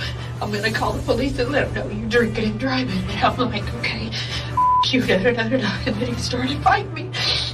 And I was like, you just told me that you were never going to hit me again or whatever. And then, so he kept telling me, you got to go to jail. All I know is he keeps walking, the windows are down, and instead of driving off and just going, I'm letting him continually push my buttons. Next, Regina told officers that she became furious when Maurice said he was heading back to her house to go after her kids. There was no conscious thinking about it. It just happened. I'm not letting you get to those kids. That's when she started chasing Maurice in her SUV, at one point even going off-road. Regina, when you drove up in the grass, what was your intention at that point? It's just making him run. It's just, I was hurt, I'm mad, knowing we just went through this, no hitting me again, no, none of that, and... Now you're kind of mad, aren't you? You know what? I mean... I don't even know what to say. Detectives asked Regina if her anger led her to want to hurt Maurice. It was not like to hurt him or anything. I mean, I'm not going to say, no, I don't want to hurt. I'm the one who's put up with all these bruises and stitches. He's never been hurt by me. I'm a woman. I can't do anything. Regina explained that she had been trying to turn her life around and make a fresh start without Maurice. That is, until he showed up at her doorstep that week. I haven't heard from him in weeks. And then just yesterday, perfect, took me out. Perfect, like a perfect gentleman. And then we wasn't even in there 45 minutes. Oh, you don't understand everything I went through for this 3 years. But that man was standing and was right there on the grass the last time I seen him. And when I came back, you just seen this black pile in the street laying there. Regina insisted that she was telling detectives the truth. I didn't have anything to hide. I fully took responsibility. Yes, I was drinking. Yes, I was chasing him. Yes, yeah, he beat me up. I thought everything would speak for itself. But there was one thing Regina wouldn't take responsibility for. Did you ever make contact with your car while you were moving? With him? No. No. Did he ever make contact with you? No. With the car movement, no. She was adamantly denying that she struck him with the vehicle. According to Regina, she had finally gotten fed up with the chase after Maurice jumped a fence, so she drove away, leaving an unharmed Maurice to walk home. Her story was completely in contradiction to what the witness statements were. By the witness accounts, we know he'd been struck at least twice, and we think that they were kind of glancing blows. We think that there was probably a third. After more than an hour of questioning, Raytown police placed Regina under arrest. Even without a confession, they had enough evidence to book her on domestic assault charges and felony murder. Coming up, Regina maintains her innocence. I don't understand how you can get murder out of another car hitting and killing him. And the prosecutors discover a detail they overlooked during Regina's interrogation. Listening to the tape again, we said, she's confessing to the crime. Oh, God, it can't be.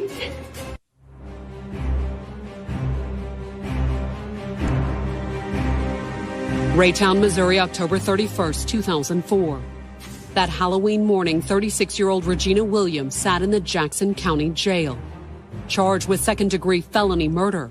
She was accused of running her boyfriend Maurice Landis down with her SUV.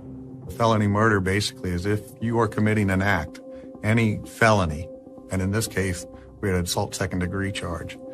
And while you're committing that act, someone is killed.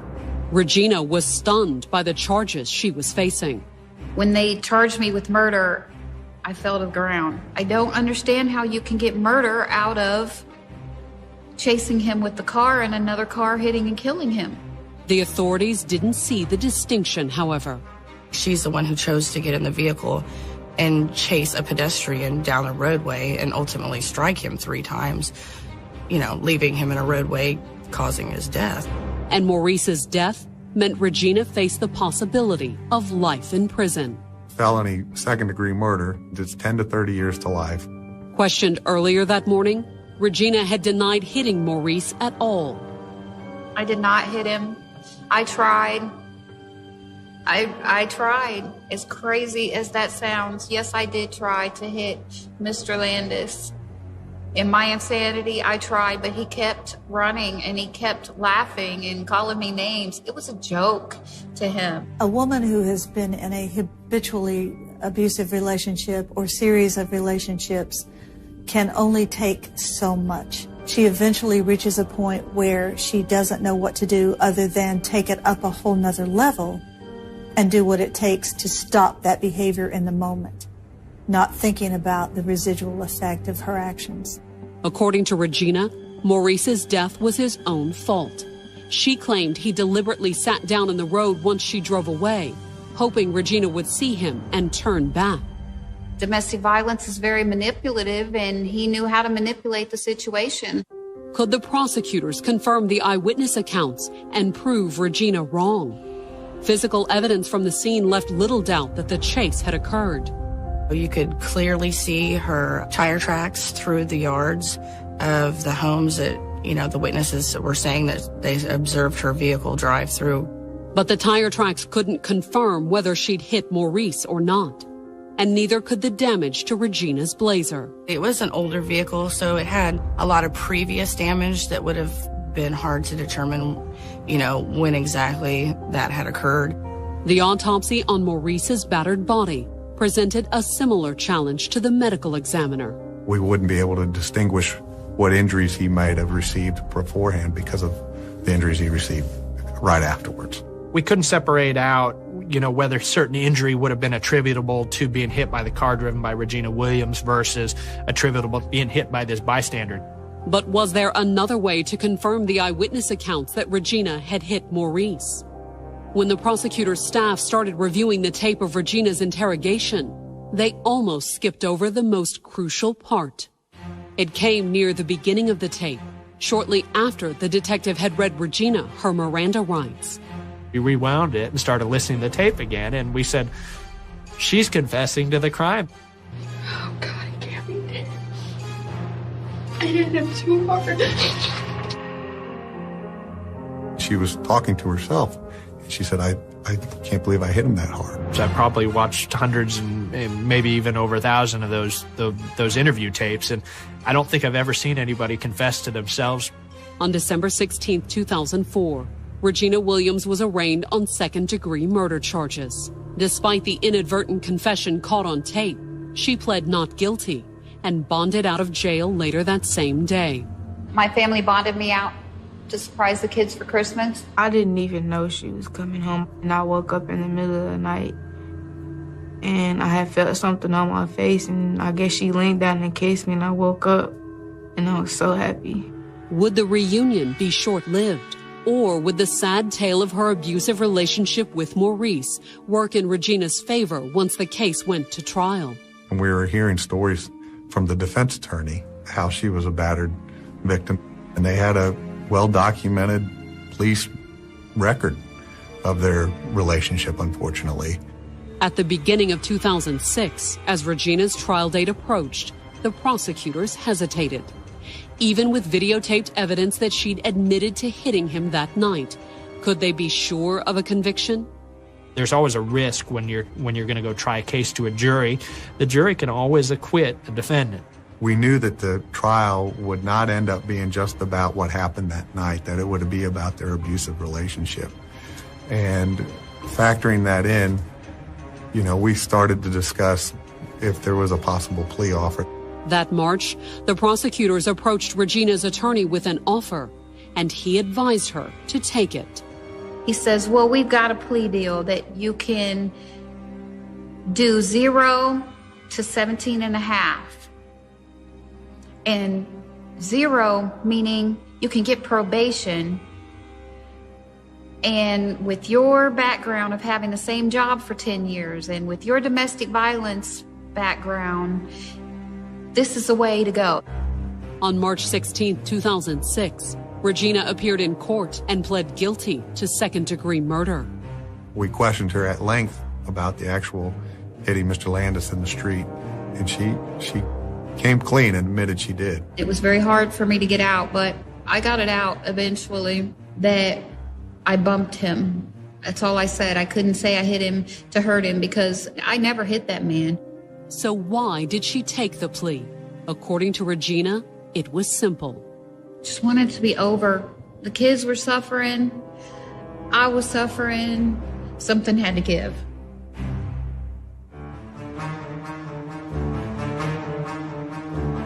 On May 19, 2006, Regina Williams was back in a Jackson County, Missouri courtroom.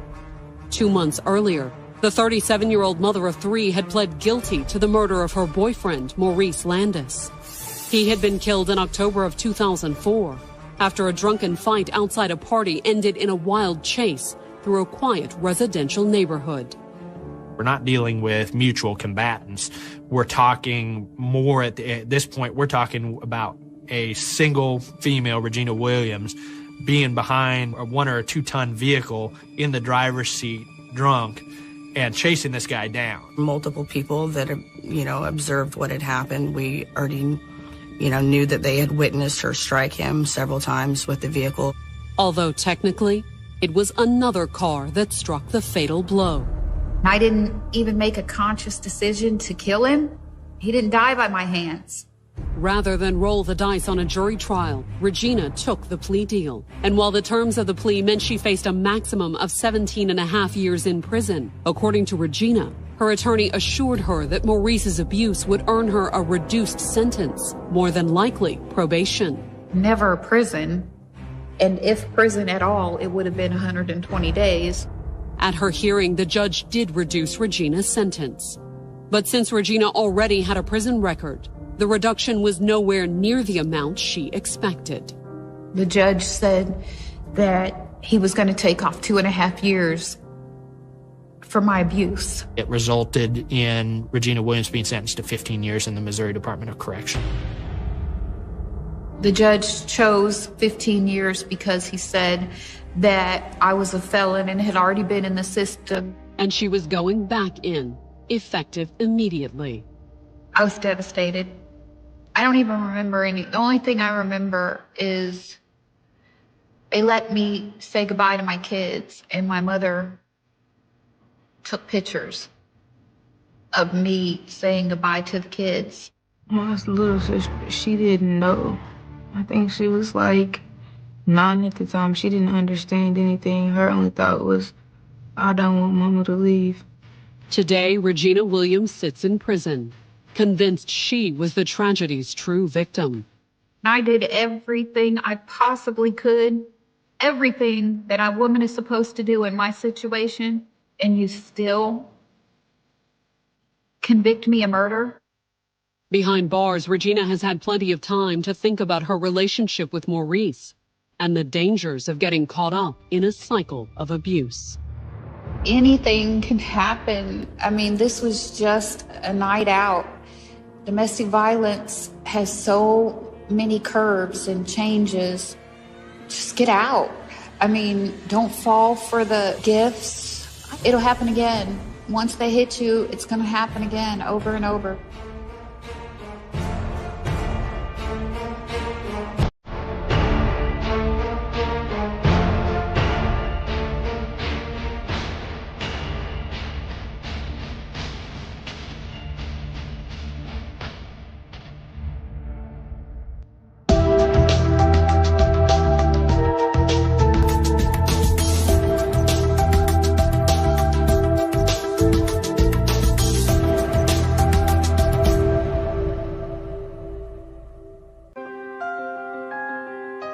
Tyon Palmer was a mother of 3 in the midst of a divorce. I was lonely and just looking for someone to latch on to. Tracy Burleson was a minister and her charming suitor. He would bring her flowers and candy. He was like my knight in shining armor. Unfortunately, this particular night already had a lady. Pauletta was the breadwinner. She fed and she clothed him. But then Pauletta ended up dead. Somebody shot my wife. And the authorities were left asking, was Tyon merely the motive? Tracy couldn't divorce Pauletta. Or was she behind the crime? She told me, if you do it, I'll be with you to the end.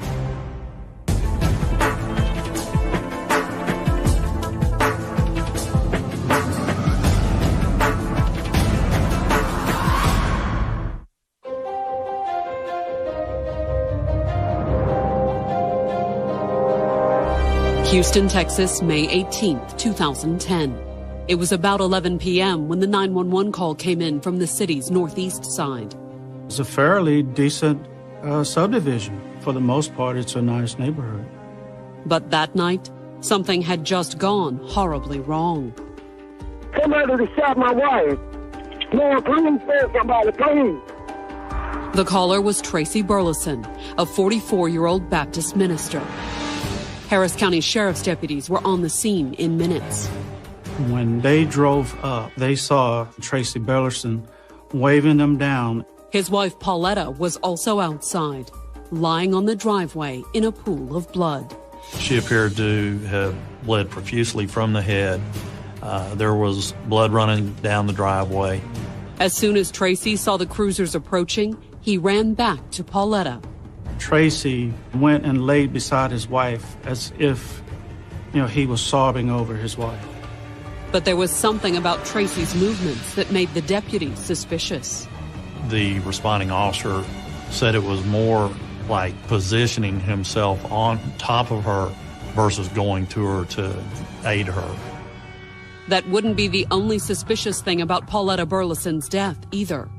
Canvassing the neighbors that night, the police learned of another earlier altercation in the Burlesons' front yard. That same morning prior to Pauletta's death, there was this female that showed up in a black mountaineer at Tracy's house. And Pauletta and this female were arguing out in the front yard. The woman's name was Tyon Palmer, and her connection to Tracy Burleson would be the key to solving his wife's murder.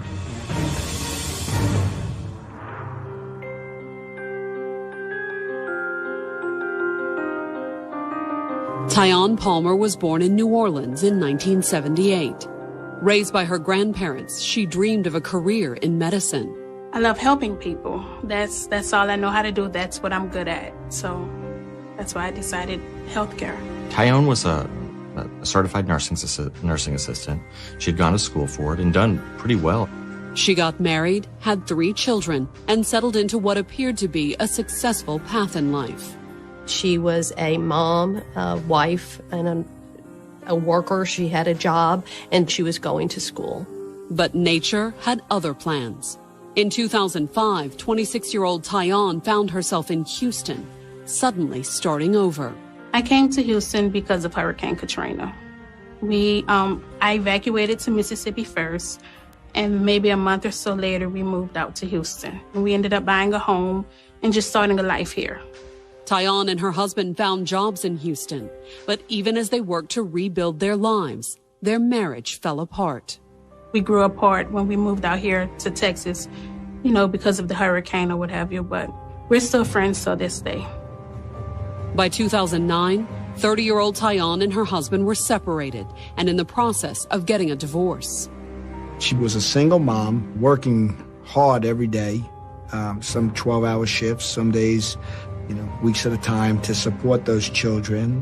When Tyon wasn't working or busy with her children, she loved to cook. She always feeding people, the neighbors, the kids come by in the neighborhood or her kids' friends. One neighbor who often came by to enjoy Tyon's cooking was 19-year-old William Fuller. He would come visit. At one point, I thought he was maybe interested in my oldest daughter. William lived a few blocks away from Tyon, but that wasn't all they had in common.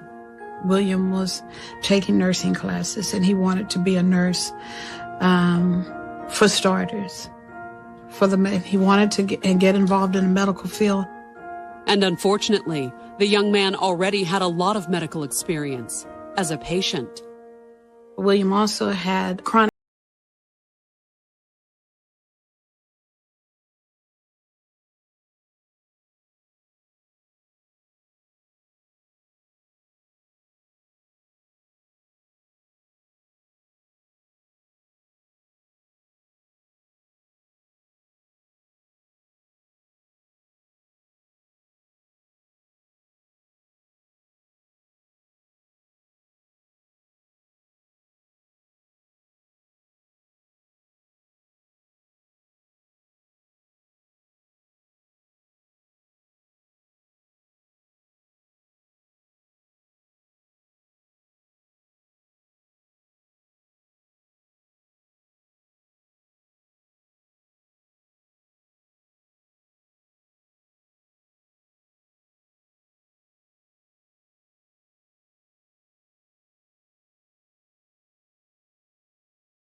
other.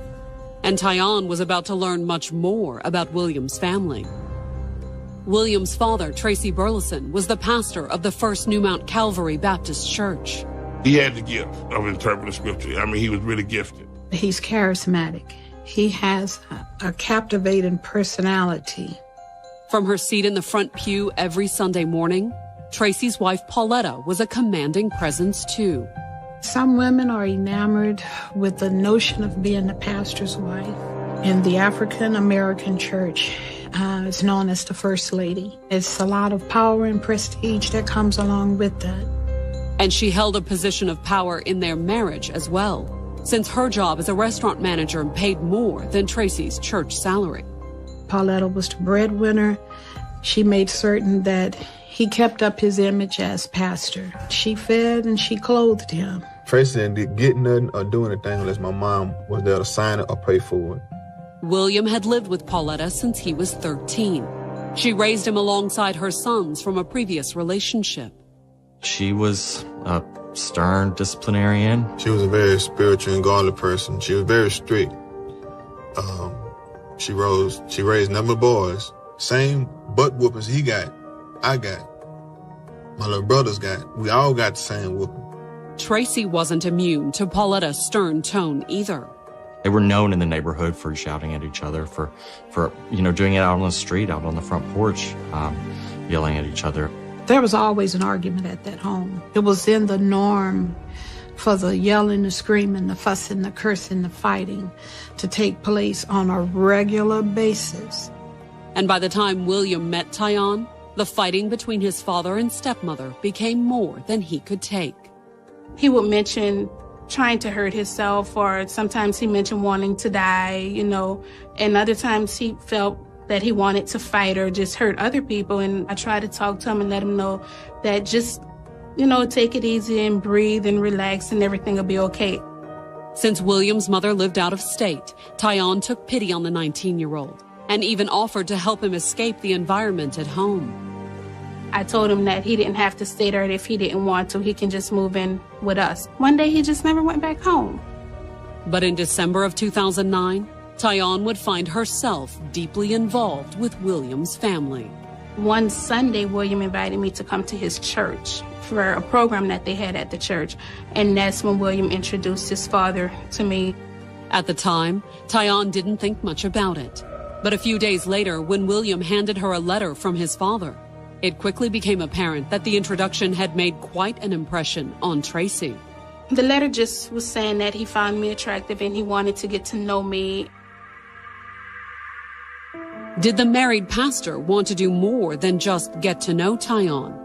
According to some who knew him, Tracy had an eye for the ladies, and despite his profession, wasn't shy about pursuing them. The whole marriage, infidelity was just like, the thing. I truly believe in my heart Tracy had a sexual addiction. Tyon, who was still finalizing her divorce, wasn't sure how to respond to Tracy's advances. I was shocked, and I thought your father was married and he was a preacher, and he said, no, you'll talk to him about that. A few days later, Tracy called Tyon and tried to explain the situation. Tracy tells her, my marriage is terrible. We're separated. She already has her own place. We filed for divorce.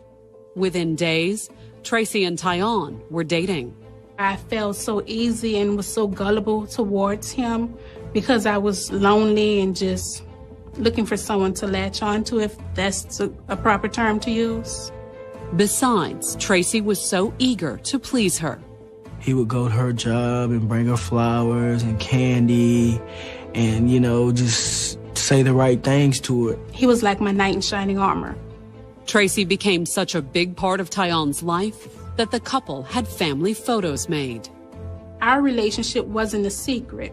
We agreed to take family photos. He wanted the photos. William wanted the photos. Tracy was quite comfortable. He was nestled on the ground. I said, look at this guy. Comfortable, married pastor. Just happy. He was smiling harder than anyone on the picture. And if she ever worried about Pauletta, Tyon said that Tracy was quick to assure her it was over. There was even an instance when he had me listen to a voicemail of his wife on the phone saying that they were getting divorced. And he was like, see, Ty, I told you we're not together. Tyon wasn't the only person Tracy told about his plans for divorce either. By the beginning of May 2010, Pauletta Burleson's days as the First Lady of First New Mount Calvary Baptist Church were clearly numbered. Tracy called me a week before and said that, hey man, Paulette agreed to the divorce. She's gonna move out, get her own place, and this will all be over soon. Coming up, Tracy reports finding Pauletta dead. She was still warm, and when I grabbed her, I was holding her, and I said, Paulette, come on. And the investigators have some hard questions for Tyon. Have you ever been involved in any kind of relationship with Tracy Burleson?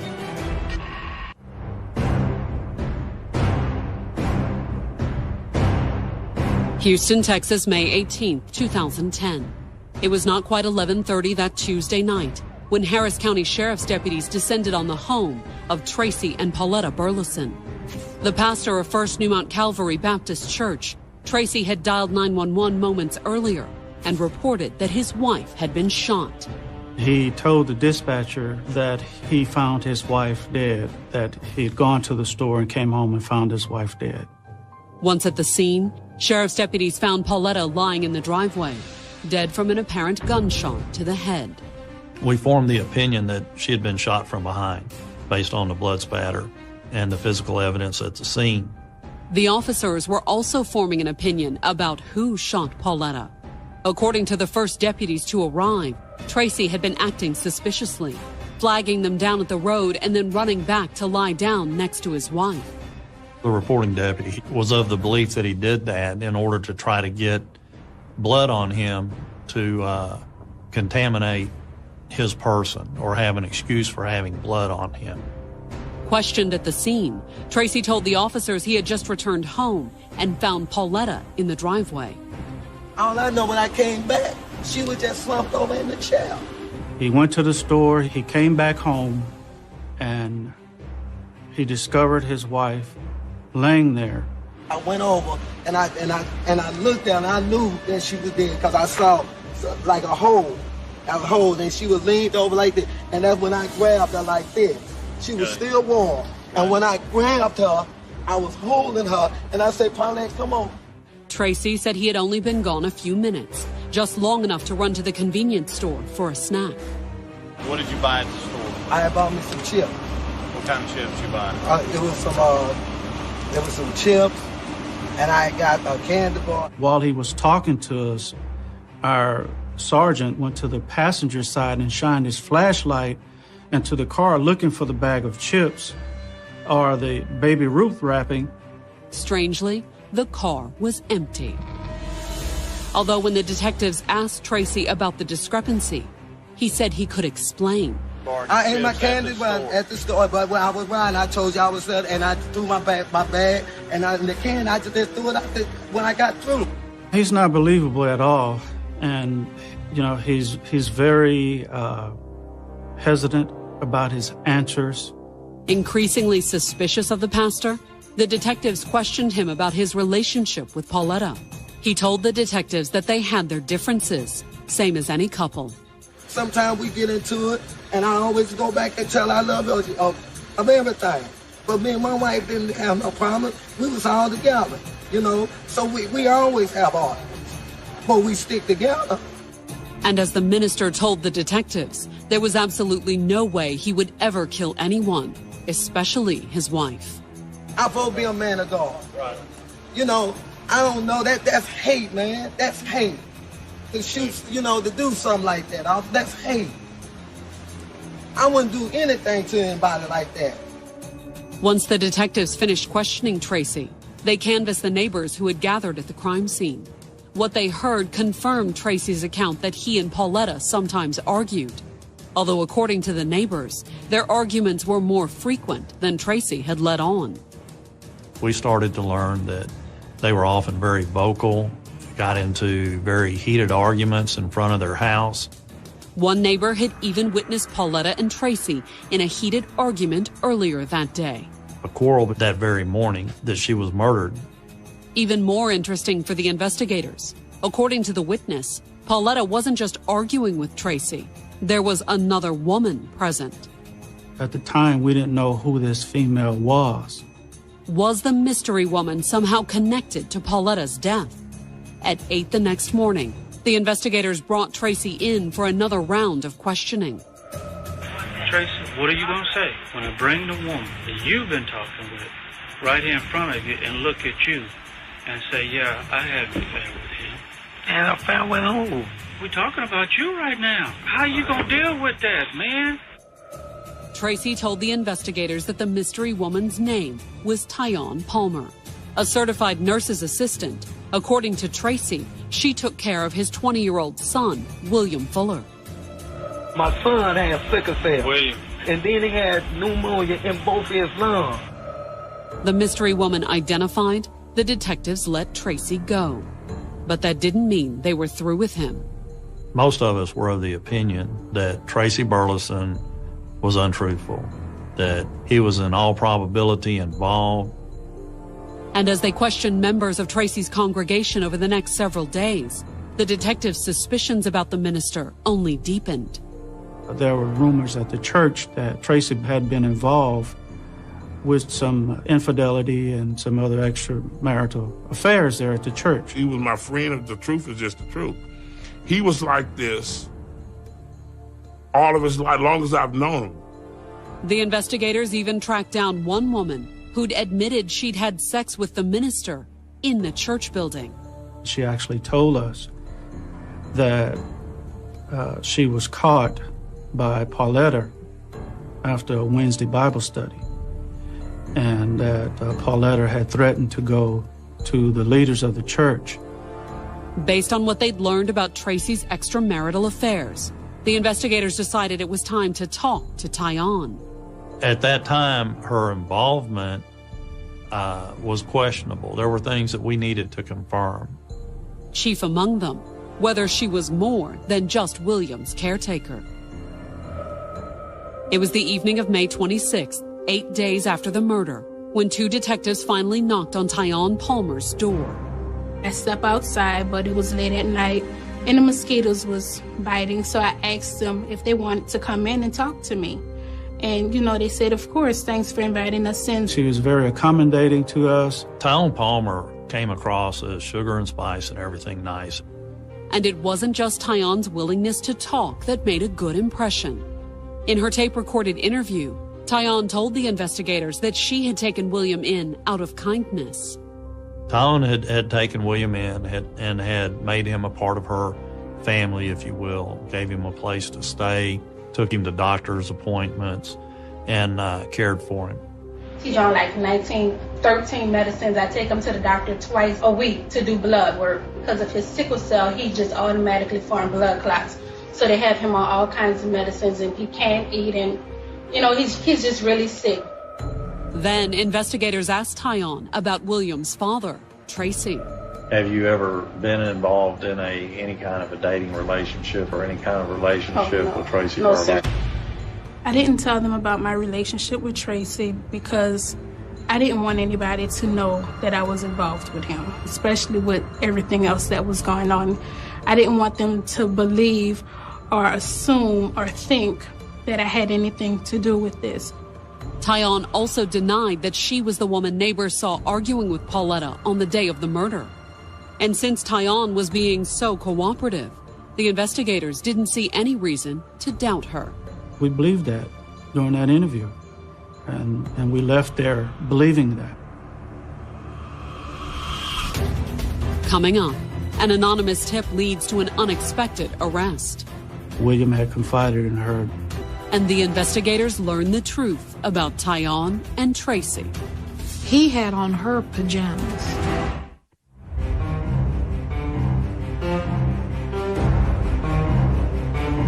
By the beginning of June 2010, Pauletta Burleson had been dead for more than 2 weeks, killed by a single gunshot to the head on the night of May 18th. Since the shooting, the Harris County Sheriff's Office had focused their investigation on Pauletta's husband, Tracy Burleson. He didn't really seem believable. His story didn't appear to be that believable. But on June 4th, the police received a tip that changed everything. The caller claimed she was a friend of Tracy's 20-year-old son, William Fuller, and she had important information concerning Pauletta Burleson's murder. William Fuller had told her that he had killed his stepmother. However, according to the caller, William hadn't acted alone. Instead, she claimed that the murder was the result of a plot between William, his father Tracy, and Tyon Palmer, the woman who took care of William. William had confided in her that Tyon and Tracy had come to him and asked him to kill Pauletta. Tracy even offered to give him $3,000 of the insurance money that Tracy was going to receive. But why would Tyon and Tracy conspire to kill Pauletta? According to the informant, they were lovers. Tracy was having an extramarital affair with Tyon Palmer, who we had already talked to and had denied this. She had both Kuman and I fooled. He says I was the one that was fooled, but I think we both were. But the investigators weren't fooled anymore.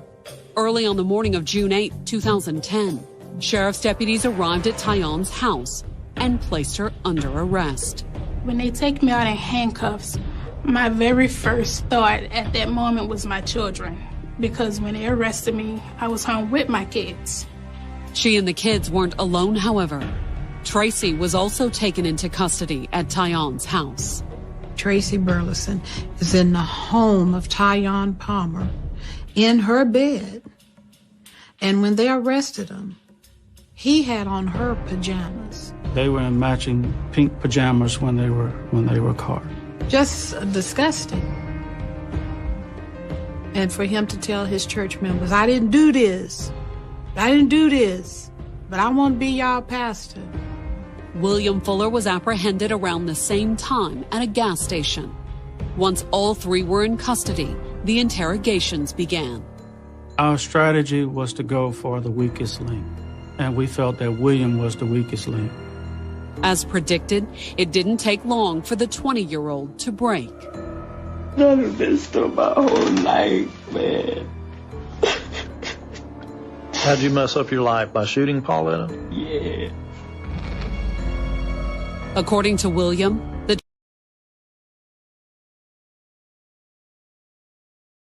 moved in with Tyon. My daddy kept asking me to hook him up with her. And I didn't want to because I knew how he had did other women and I really cared about her. However, William told the investigators that he had eventually relented and his father had started dating Tyon on the sly. But this time, William said his father had apparently wanted more than just another affair. Even though Tracy Burleson was still married, he asked Tyon to marry him. Tyon had said yes, and that, according to William, had presented his father with a problem. Tracy couldn't divorce Pauletta, especially if it turned into a scandalous divorce, and keep his pastorship of the church. Rather than risk a divorce, William said that his father had turned to him. He kept asking you to kill Pauletta? Yeah. He wanted to make his dad happy, and he wanted to make Tyon happy.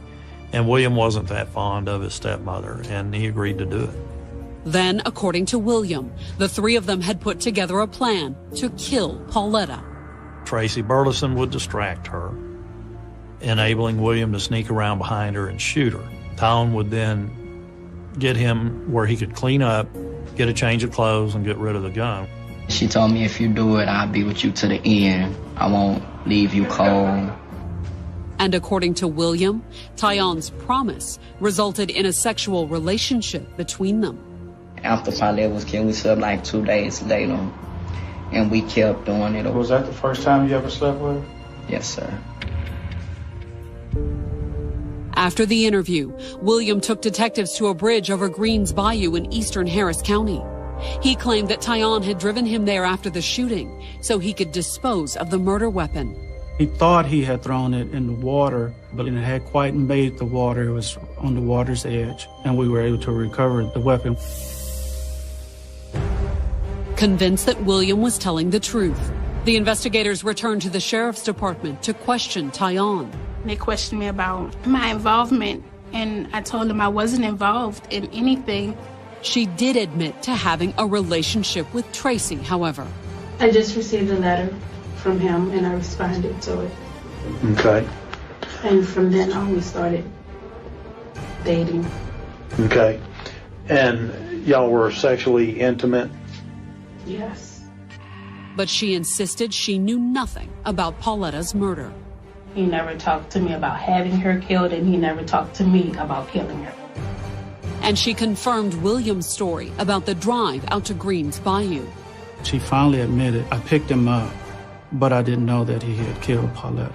I don't know anything that happened before I picked him up, because I wasn't there, and I don't know anything. And then I drove him somewhere, and he threw the gun away, but I didn't know he was going to throw the gun away. I just drove my car, that was that. Then, police hinted at William's claim that Tyon had slept with him. Y'all did some other things. You know what you did. We rode around, and we stopped at a convenience store, and then he went back into the store. And then he came out of the store, and then we got in the car, and then that's when we headed back towards the house. No, you made another stop. We already know. Okay? Just do yourself a favor and tell the truth. I am telling you the truth. Okay. But that was all that Tyon would admit to. After only 10 minutes, the interview was over. Am I under arrest? Yeah, you are. Okay. And I need a lawyer. Tracy's interview was almost as short, ending soon after one of the detectives pulled out the gun they had just recovered from Greens Bayou. He showed the gun to Tracy, and Tracy had a look of defeat on his face, and he put his head down. He says, I don't want to talk anymore. I want my attorney. That evening, Tracy Burleson and William Fuller were both booked on the charge of capital murder. Tyon Palmer was charged with tampering with evidence.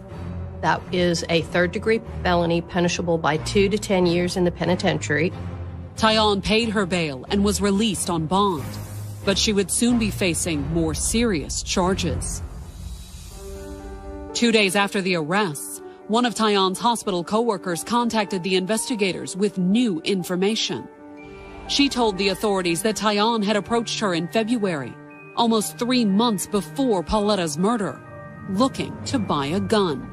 She never was able to provide her with the gun, but based on that, the state thought that she was more involved with the planning of Paulette's death. So the charges were upgraded. They charged me with capital murder. I just couldn't believe it. I didn't understand why. A person is responsible, even if they are not the person who actually fired the shot, if they in any way aided, assisted, or abetted the person to commit the offense. Worse for Tyon, soon after her charges were upgraded, William Fuller's attorney approached the prosecutors, looking to cut a deal. His attorney came to me with the suggestion that Mr. Fuller would like to testify against Mr. Burleson and Tyrone Palmer in return for something less than life without parole. Since William's confession was the key to their case, the prosecutors quickly agreed to the deal. On September 26, 2011, Tracy Burleson stood trial for his role in his wife's death. And the state's star witness was his son, William. William Fuller testified that Tracy Burleson approached him multiple times to kill Paulette Burleson, told him when he should do it. On cross-examination, the defense tried to persuade the jury that William had acted alone, that he had plenty of reasons to want his stepmother dead. There was evidence in the trial, not just from William Fuller, but principally from William Fuller, that Paulette had been terribly abusive to him, that he hated her. But it wasn't enough evidence to convince the jury Tracy wasn't involved. On September 29, 2011, they convicted Tracy Burleson of capital murder. He received an automatic sentence of life in prison without parole. I thought it was the craziest verdict. I felt like the DA, she never put any evidence of anybody to say, I heard Tracy, no wine, no tape, no confection, no nothing on me. Just William. What would Tracy's conviction mean for Tyon? Her own murder trial would begin in less than a week. I'm scared and I'm nervous. I didn't know what to expect or anything. Coming up, Tyon takes her chances with the jury. I can only hope that they took to believe me. And tempers flare when William takes the stand. He had to be removed from the witness stand in a headlock.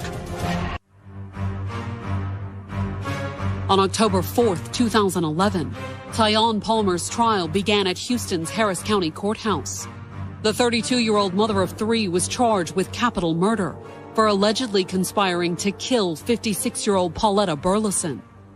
Tracy Burleson, Pauletta's husband and Tyon's former lover, had already been convicted for his role in the crime. Would Tyon suffer the same fate? The stakes were so much higher in Tyon's trial because her link was more tenuous to all of this. It was going to be an uphill battle. And the woman sitting at the defense table didn't exactly look like a cold-blooded killer. Tyon looked like a Sunday school teacher.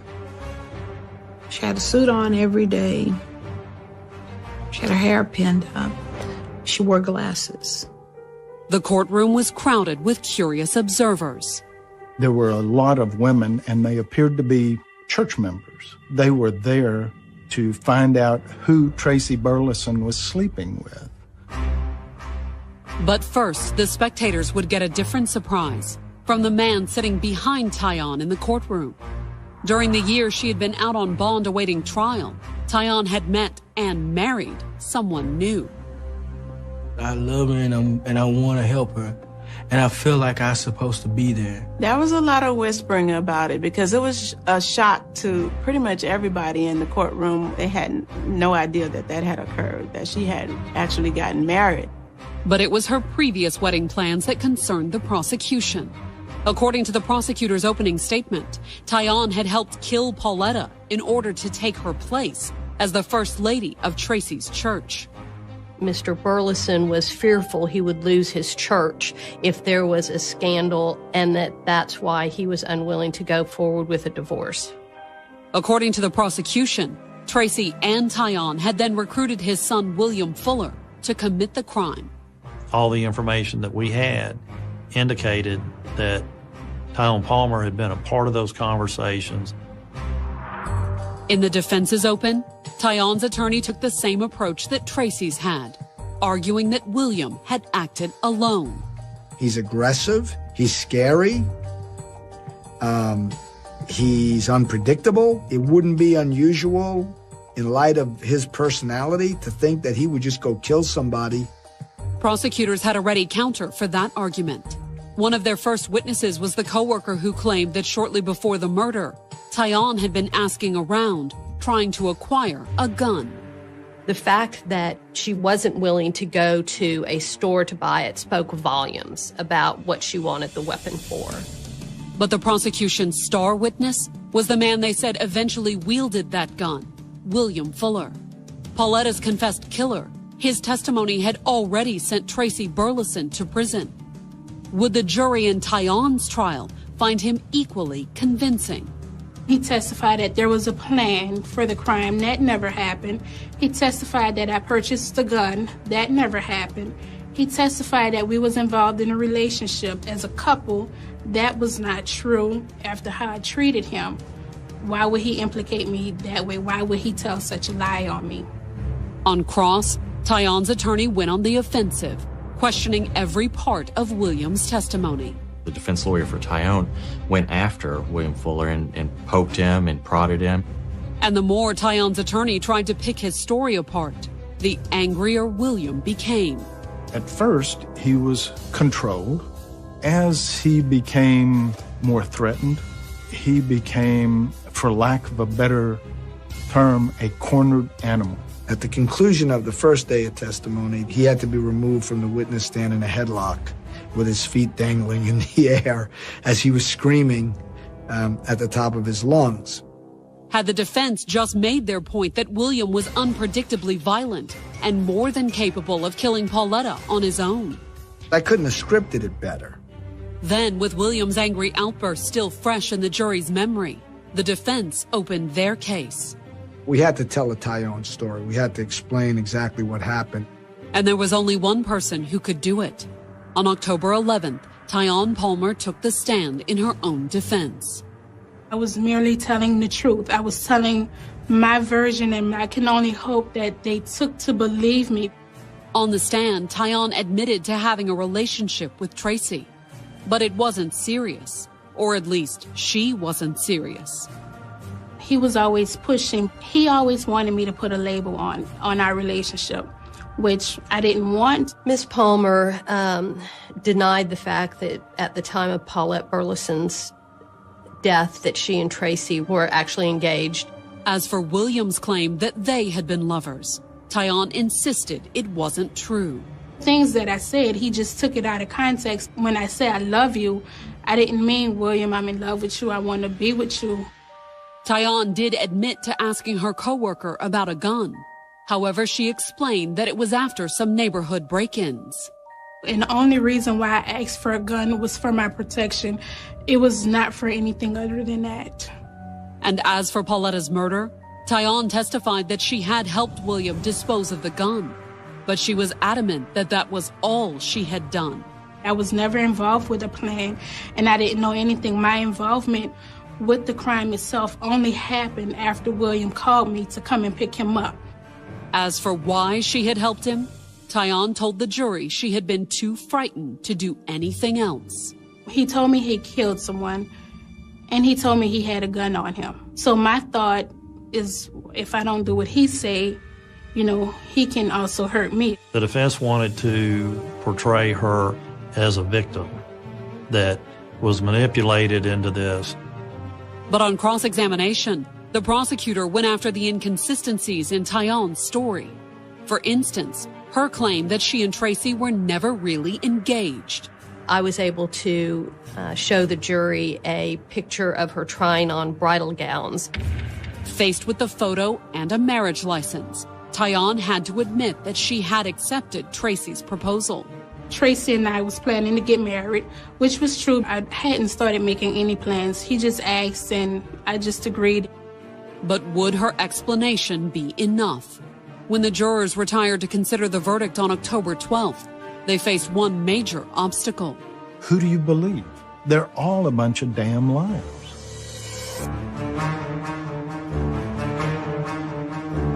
On October 13, 2011, Tyon Palmer was back in a Houston courtroom.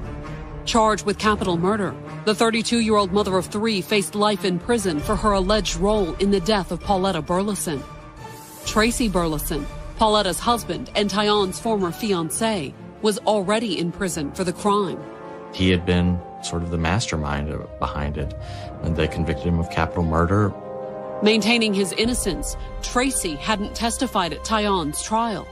But William Fuller, Tracy's son and the confessed triggerman in the murder, had testified against Tyon. William Fuller testified that she had helped plan it.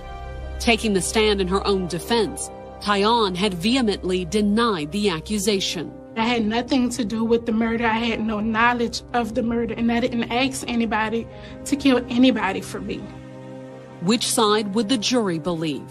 When the verdict was read, they found Tyon guilty of murder, but not capital murder. The capital murder was the murder for hire. I think the jury felt that she had nothing to do with the money part of it.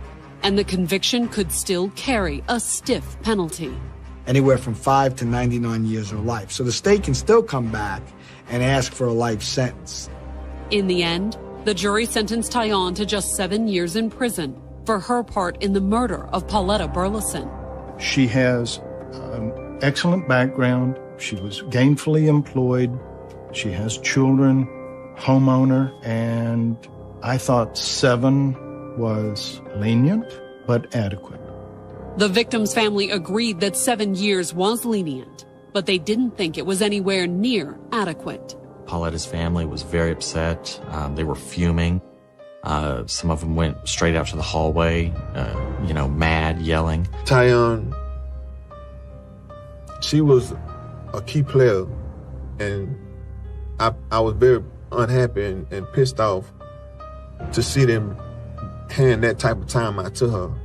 Now serving her sentence behind bars, Tyon isn't happy with the outcome either.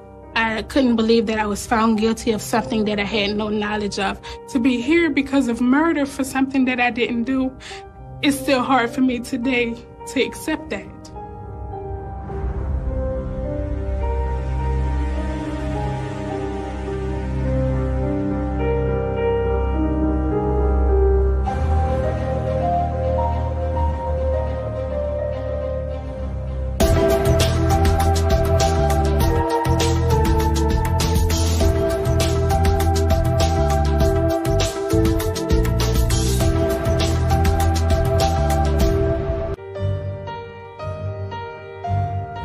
Clara Schwartz was a shy, quiet girl who loved escapist fantasy. Vampires, goths, role-playing, that type of stuff. Her friend Kyle Hulbert had an even looser grip on reality. He was not the world's most stable individual. He did like knives. He would go to these Renaissance things.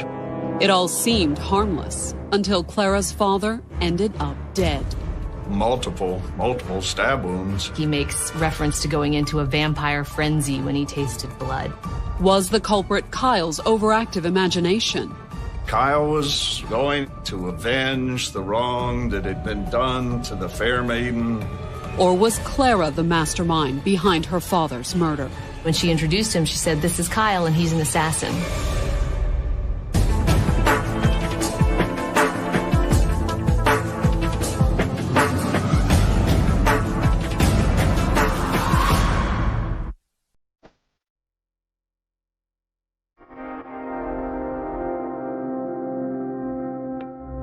Loudoun County, Virginia, December 10th, 2001.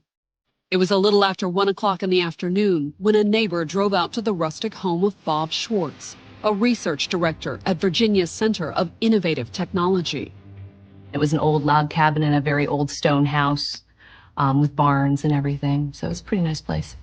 The house was nice, but rather remote. It was kind of up on a mountain, and it was hard to get to. It was a bunch of unpaved roads or gravel roads. You almost needed four-wheel drive to get into the place. I mean, it was steep, loose rocks and this type stuff.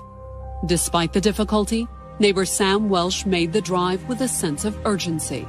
Bob Schwartz had not come to work that morning, which was very unlike Bob. He hadn't called or anything, and he had a really important meeting at 1 o'clock. And it was 1 o'clock at that point. And this was really unlike Bob.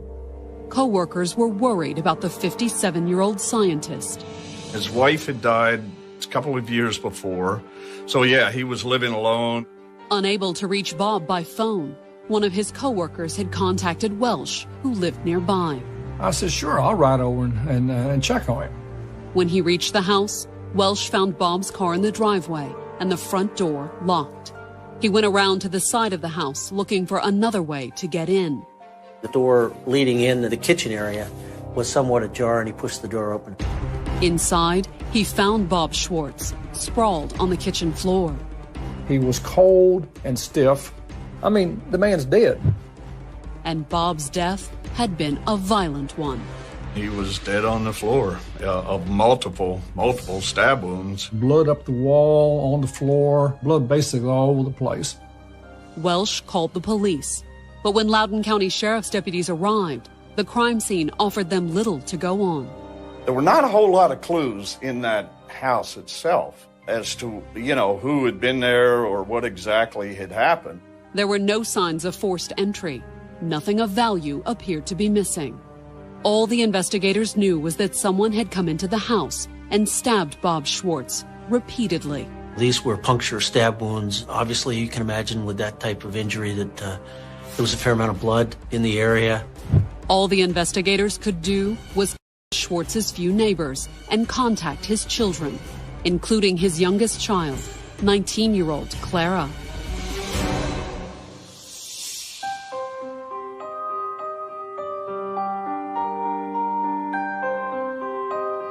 Born in 1982, Clara Jean Schwartz spent most of her formative years on the family's 20-acre farm in rural Loudoun County. They had a swimming pool, and they had horses and pasture, and not large pasture, but a place they could have pets and that type of thing. It was ideal. The youngest of 3 children, Clara's childhood was far from idyllic. When Clara was 10, her mother was diagnosed with terminal cancer. She lingered far longer than they expected. Her mother died in January of 1997. Clara was 14. The death of her mom was hard on Clara. It was hard on everybody in the family. Although Bob did try to take Clara's mind off her mother's death. He'd gotten her horse. He was telling how she liked to, take rides on her horse. Clara's horse wasn't her only hobby, however. Not long after her mother's death, Clara's interests took a darker turn. She listened to a lot of Marilyn Manson, wore a lot of black, that kind of thing. And she filled her free time with role-playing games like Dungeons & Dragons and trips to Renaissance fairs. Clara marched to her own drummer. Goth clothes, Marilyn Manson, role-playing games. By the time Clara started high school, she clearly stood out. She was kind of one of those, fringe kids, sitting in a corner of the cafeteria. She didn't have a whole lot of friends. It was a marked contrast to her siblings.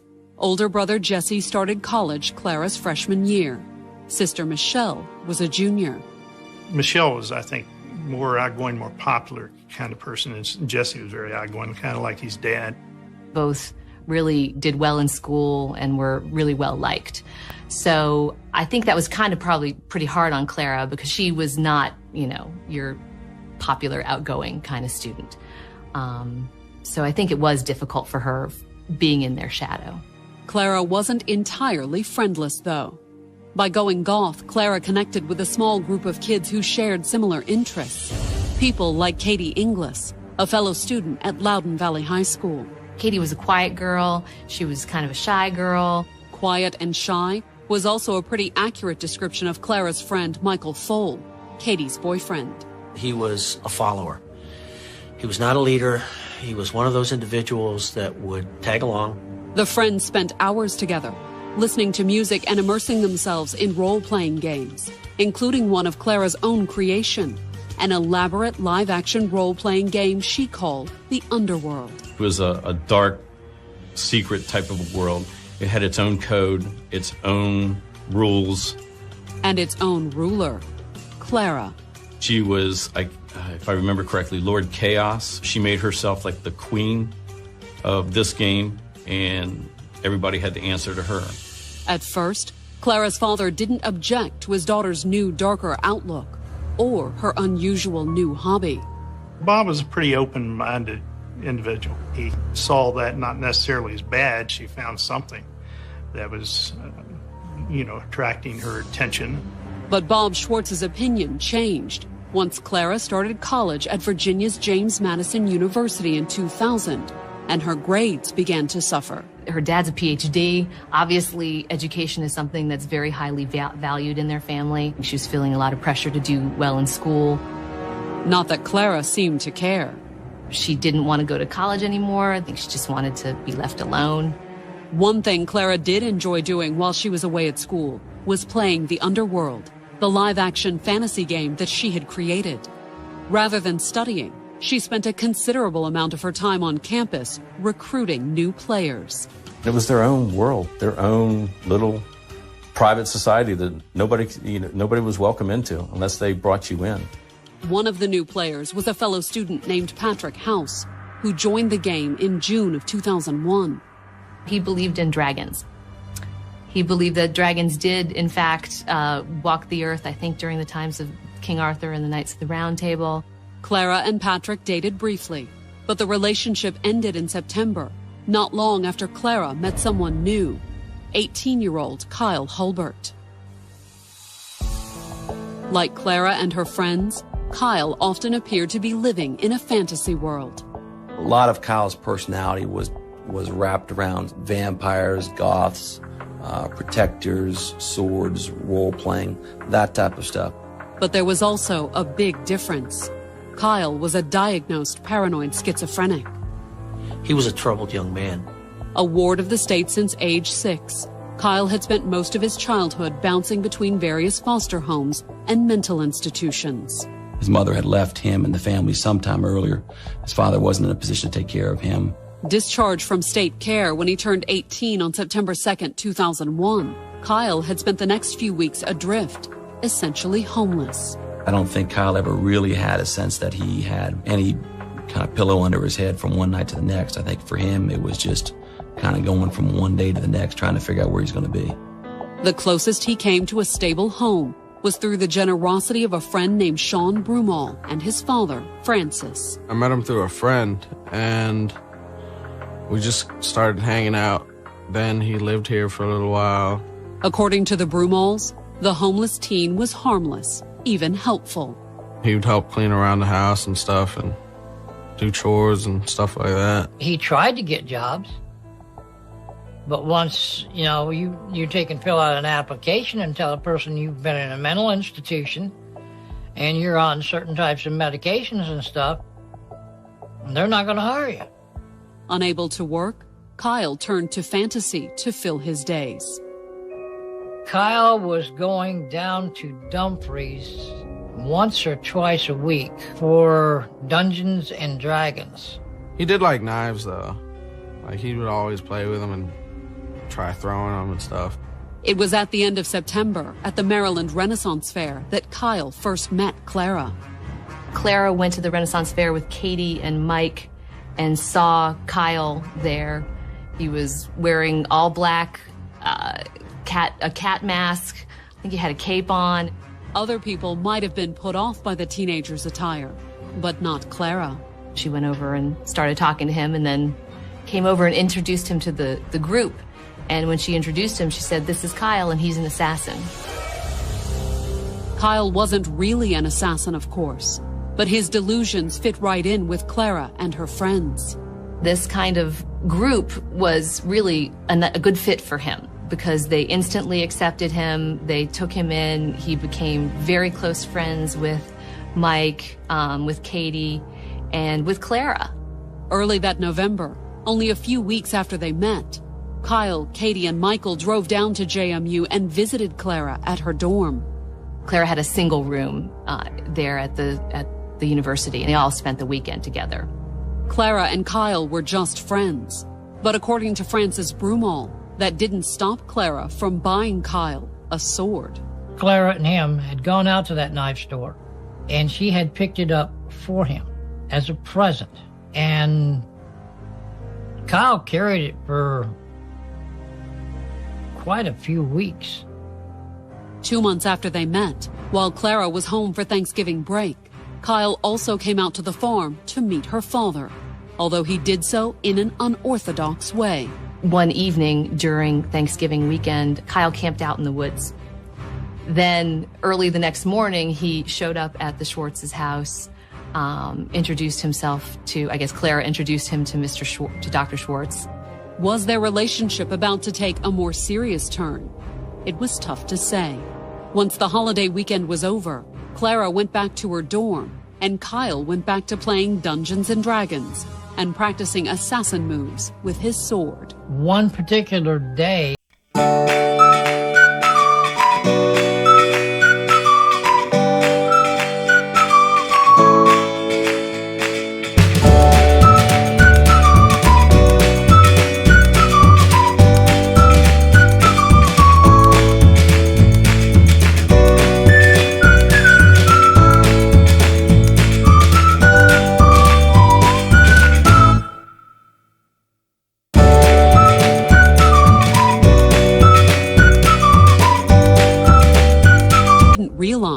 was that they had inadvertently armed the aspiring assassin with a murder weapon.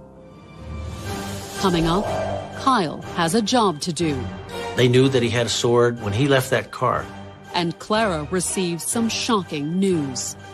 Her only question was, how?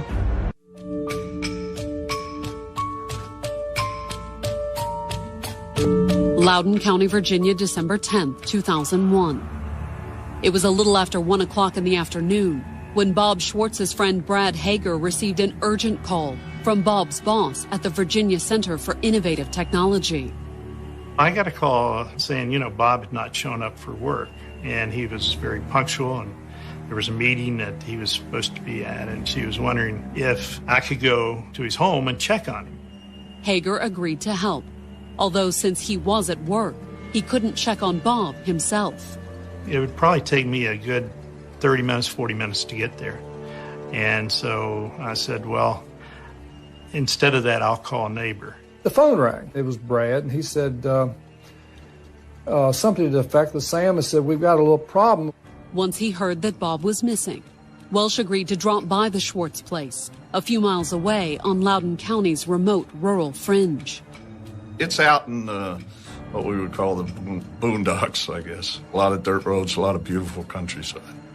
An old stone and log house tucked into a wooded hollow. The Schwartz place was beautiful, but it was also at the end of a long dirt road. It's probably close to a mile, I would say, off of the main dirt road. It's a good little step back in there. On a good day, the drive was difficult, and that Monday was even worse. It rained on Saturday afternoon and made the driveway muddy. I ended up having to put my car in four-wheel drive. Eventually, Welsh reached the house. Inside, he discovered why Bob Schwartz hadn't shown up for work that morning. When Sam Welch came into that house, he found Dr. Schwartz on his stomach in the kitchen area in front of the sink. He was dead, his body covered with stab wounds. I shut the door, went back to the car, picked up my cell phone, and I called 911. Because of the remote location, it took the authorities some time to arrive. I still had some trouble even with the four-wheel drive because of the amount of mud. At the scene, the investigators found few clues to the killer's identity or motive. There were no fingerprints. No items appeared to be missing. All the police knew for certain was that Bob Schwartz had been violently attacked. Some of the furniture had been disturbed, and so it appeared that there had been a struggle. In the course of the struggle, Schwartz had been stabbed to death. And based on the wounds, the killer had kept stabbing even after Schwartz had collapsed on the kitchen floor. Some went all the way through his body into the floor, the wood floor beneath him. That evening, while the CSI technicians finished processing the scene, the authorities contacted Schwartz's next of kin, his 3 adult children. Oldest son Jesse lived in North Carolina, but sisters Clara and Michelle attended college 2 hours away in Harrisonburg, Virginia. The sheriff's department went down to James Madison University to tell Clara and her sister about their father. Michelle took the news hard. Michelle was very distraught. They had already lost their mother, and now they lost their father, too. But Clara had a much more muted reaction. She wasn't upset. She wasn't crying. Her only question was, how? Back in Loudoun County, the investigators were struggling to find answers. And since the crime scene offered little to go on, they widened the search. The police, of course, started canvassing the neighbors. Given the isolated surroundings, it seemed like a long shot. Yet incredibly, when they started asking neighbors if they had noticed anything out of the ordinary, the investigators caught a lucky break. One of the neighbors said, "Why, yes, we had a young guy come up to our house. He knocked on the door." The young man had come to their door a little after 7 o'clock on Saturday night, less than 48 hours before Bob Schwartz was found dead. He said his name was Kyle Hulbert.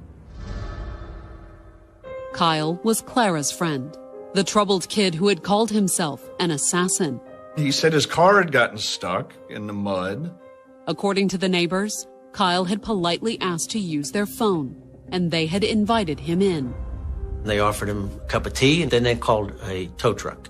Then, with the tow truck on the way, Kyle had disappeared into the rainy night.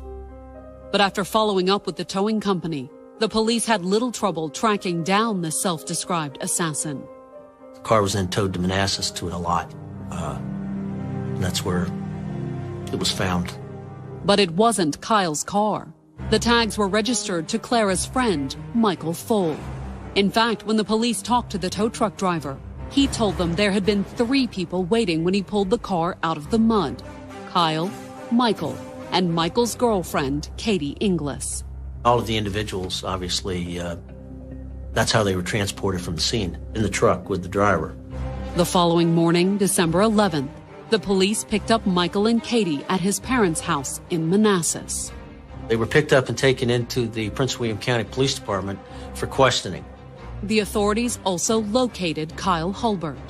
But since he was staying at a friend's house across the river in Maryland, it would take a little longer to bring him in. They needed to enlist the assistance of the Maryland authorities. In the meantime, while Michael and his girlfriend were brought in for questioning, the police searched his parents' house. In the basement where Michael and Katie lived, the investigators recovered Kyle's samurai sword. It had been washed. It was still wet when it was taken out of the sheath. Once at the station, both Katie and Michael proved surprisingly cooperative. They told the police that Kyle had spent the weekend with them, and on Saturday, he had asked them for a ride. Kyle actually told Mike and Katie that he had a job to do. Not just any sort of job, either.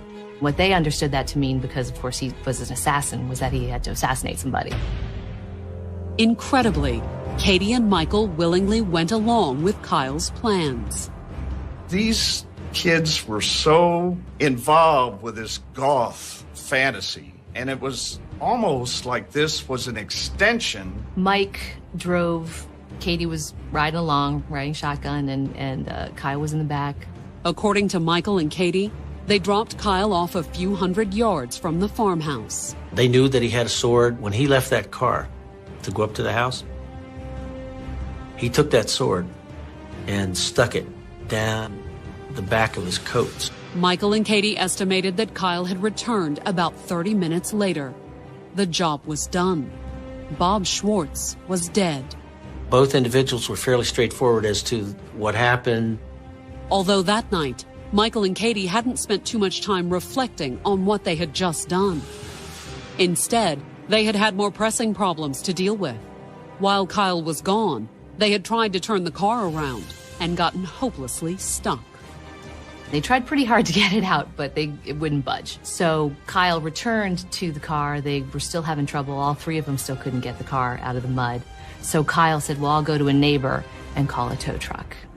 Once towed back to Manassas, the trio had split up. Michael and Katie headed home. Kyle got a ride up to Maryland. Kyle gave the sword to Michael Foll to hold on to until they could come up with some way to get rid of that piece of evidence. And we were left sort of shaking our heads about how they go off and do this and then appear to just think they can walk away. Were the 3 friends so caught up in their fantasy world that they thought Bob Schwartz's murder was just some sort of game? In the interrogation room, Michael Foll made it quite clear he didn't realize how much trouble he and his friends were in. He called the whole situation a big oopsie.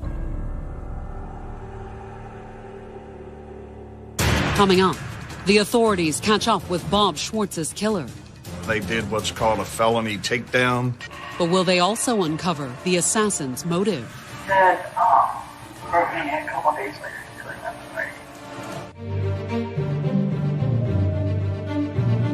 By Tuesday afternoon, December 11th, 2001, investigators with the Loudoun County, Virginia Sheriff's Department figured they had all but solved the murder of 57-year-old Bob Schwartz. The research scientist had been found dead in his rural home some 24 hours earlier. Apparently, the victim of a bizarre plot involving 3 friends of Schwartz's youngest daughter, Clara. They were Michael Foll, Katie Inglis, and Kyle Hulbert, who had apparently done the actual killing. While Kyle was up at Dr. Schwartz's house, Katie and Mike were trying to turn the car around and got stuck in the mud. Then they had borrowed a neighbor's phone and arranged for a tow, steps that led the police directly to the trio. This thing unfolded pretty quickly. It's almost like these young people wandered into this thing without a clue. When the authorities brought in Michael and Katie for questioning earlier that afternoon, they hadn't even tried to deny what they had done. It was apparent that at least Mr. Foll was aware, who was the driver of the car, that Mr. Schwartz had been murdered. Katie was primarily along for the ride. In light of their cooperation, the police released Katie and Michael after their interrogations. They were not arrested that night. They went home. For the moment, the police focused on apprehending the most dangerous member of the trio. In their interrogation, Katie and Michael had told police that after the murder, Kyle had gone to Maryland to stay with friends there. Working with Maryland authorities, police set up a stakeout and arrested Kyle later that evening. They did what's called a felony takedown. Get out of the car, get down, get your hands put down. Oh, and everybody yelling and hollering. Bob Schwartz's alleged assassin didn't resist, nor once in a police interrogation room did Kyle deny killing Clara's father. Instead, he claimed that killing Bob Schwartz was entirely justified. Kyle Hulbert felt that he was the protector of Clara Schwartz and indicated that she was abused. There was certainly a damsel in distress sort of theme that was there. Kyle really thought of himself as a hero. Laying out his heroic tale in the interrogation room, Kyle corroborated much of what Katie and Michael had already told police about the previous Saturday night. That Katie and Michael had driven him out to the Schwartz farm, and then he had set off alone. Kyle was going into this house on the dark and stormy night to avenge the wrong that he had been done to the fair maiden. And when Bob Schwartz unwittingly opened the door, Kyle, the assassin, had pulled out the sword hidden down the back of his black trench coat. Kyle repeatedly stabbed him with that sword. He makes reference to going into a vampire frenzy when he tasted blood.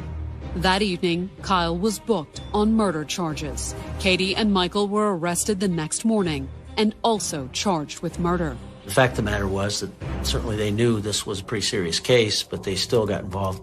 But were Kyle, Katie, and Michael the only ones involved? Obviously, these were Clara's friends. In his statement to the authorities, Kyle had hinted that Clara knew something had happened. After the offense, Kyle did call Clara to tell her that the job was done. Although, given Kyle's history and his mental state, the fact that he had called Clara didn't necessarily mean that she was involved in the murder.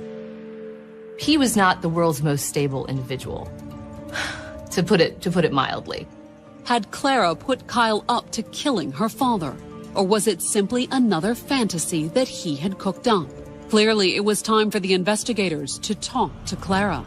They made a number of trips down to her college, and they were not able to talk to her because she wasn't there or she wasn't available. Clara didn't sit down with the investigators until the evening of December 20th, immediately after her father's funeral. She was completely unemotional. I kind of get the sense that that's how she was most of the time. In the interrogation room, Clara confessed that Kyle and Michael had called her the night of the murder and told her what they'd done. But she also said she had blown the whole thing off. I didn't believe them. I thought they were joking.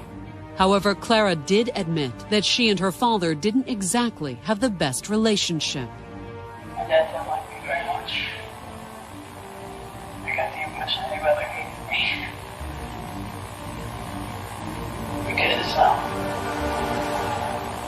he wanted me to be like Michelle. He wanted me to be popular, be normal, and I don't want to be normal. I'm always rather boring. Clara said that wasn't the only way she failed to live up to his expectations either. Her dad was frustrated with her because she was not performing up to her potential in school. And she was doing very, very poorly in school. He didn't want me to get blue grades either. For him, C's were like absent and his were home and that. Clara claimed that if her father was displeased, he made sure she knew it. According to her, he was verbally, even physically abusive. His dad hurt me a couple days later. He was like,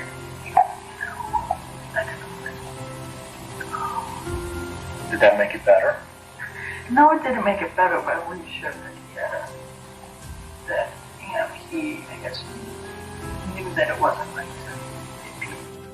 In her statement, Clara admitted to telling Kyle about her father's alleged abuse, but she also denied asking Kyle to kill her father, although she did claim that Kyle had brought it up on several occasions. That's when he started mentioning that kind of stuff, and that's when I started going, no, I'm not going to get old. I don't. This starts sounding crazy. I don't believe you. I'm not getting involved. According to Clara, Kyle's talk of assassinating her father had been so crazy that she had never taken him seriously. He seemed like a person that just talked stuff. And if she had believed him, if she had thought her father was really in danger, I would have called. If I had believed him, I knew it was positive, I would have called the campus police. at the end of Clara's interrogation, the investigators let her go home. For the moment, the authorities couldn't say whether Clara was a co-conspirator or not. Initially, she wasn't a suspect. But that all changed on February 1st, 2002. That morning, almost 2 months after Bob Schwartz was found dead, Loudoun County investigators made yet another trip to Clara's college. And this time, they brought a search warrant, authorizing them to seize the computer in Clara's dorm room. If you have an instant message conversation or anything really that you do on your computer, it's always there. It's always somewhere on the hard drive. However, once the investigators looked on her hard drive, they discovered that there would be no need for any sort of elaborate computer forensics. Clara had all but done the investigators' work for them. She meticulously saved instant message conversations with all of her various friends. So it was not that difficult to find that information. And the information from her conversations with Kyle was damning. Clara was very much involved in this. Clara was very much the organizer and the manipulator here and the puppet master. That afternoon, Loudoun County Sheriff's deputies arrested the 19-year-old for her father's murder. Clara was indicted on 1 count of first-degree murder and 1 count of conspiracy to commit murder. Up in Loudoun County, friends and family were stunned by Clara's arrest. I just assumed that, they got it wrong. They must have gotten her wires crossed somewhere or another. And she couldn't have been personally involved. Coming up, at trial, the prosecutors hope a surprise witness can shed new light on Clara's intentions. He had been Clara's boyfriend before she met Kyle. And the defense counters with shocking new evidence. They had found some young pornographic pictures.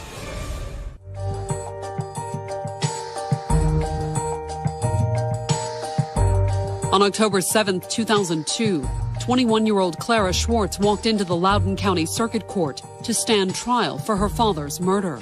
It had been 10 months since a neighbor found 57-year-old Bob Schwartz stabbed to death in his own home. Bob was laying straight ahead of me on the floor, obviously dead. Arrested in February, Clara had spent the last 8 months in jail, held without bond.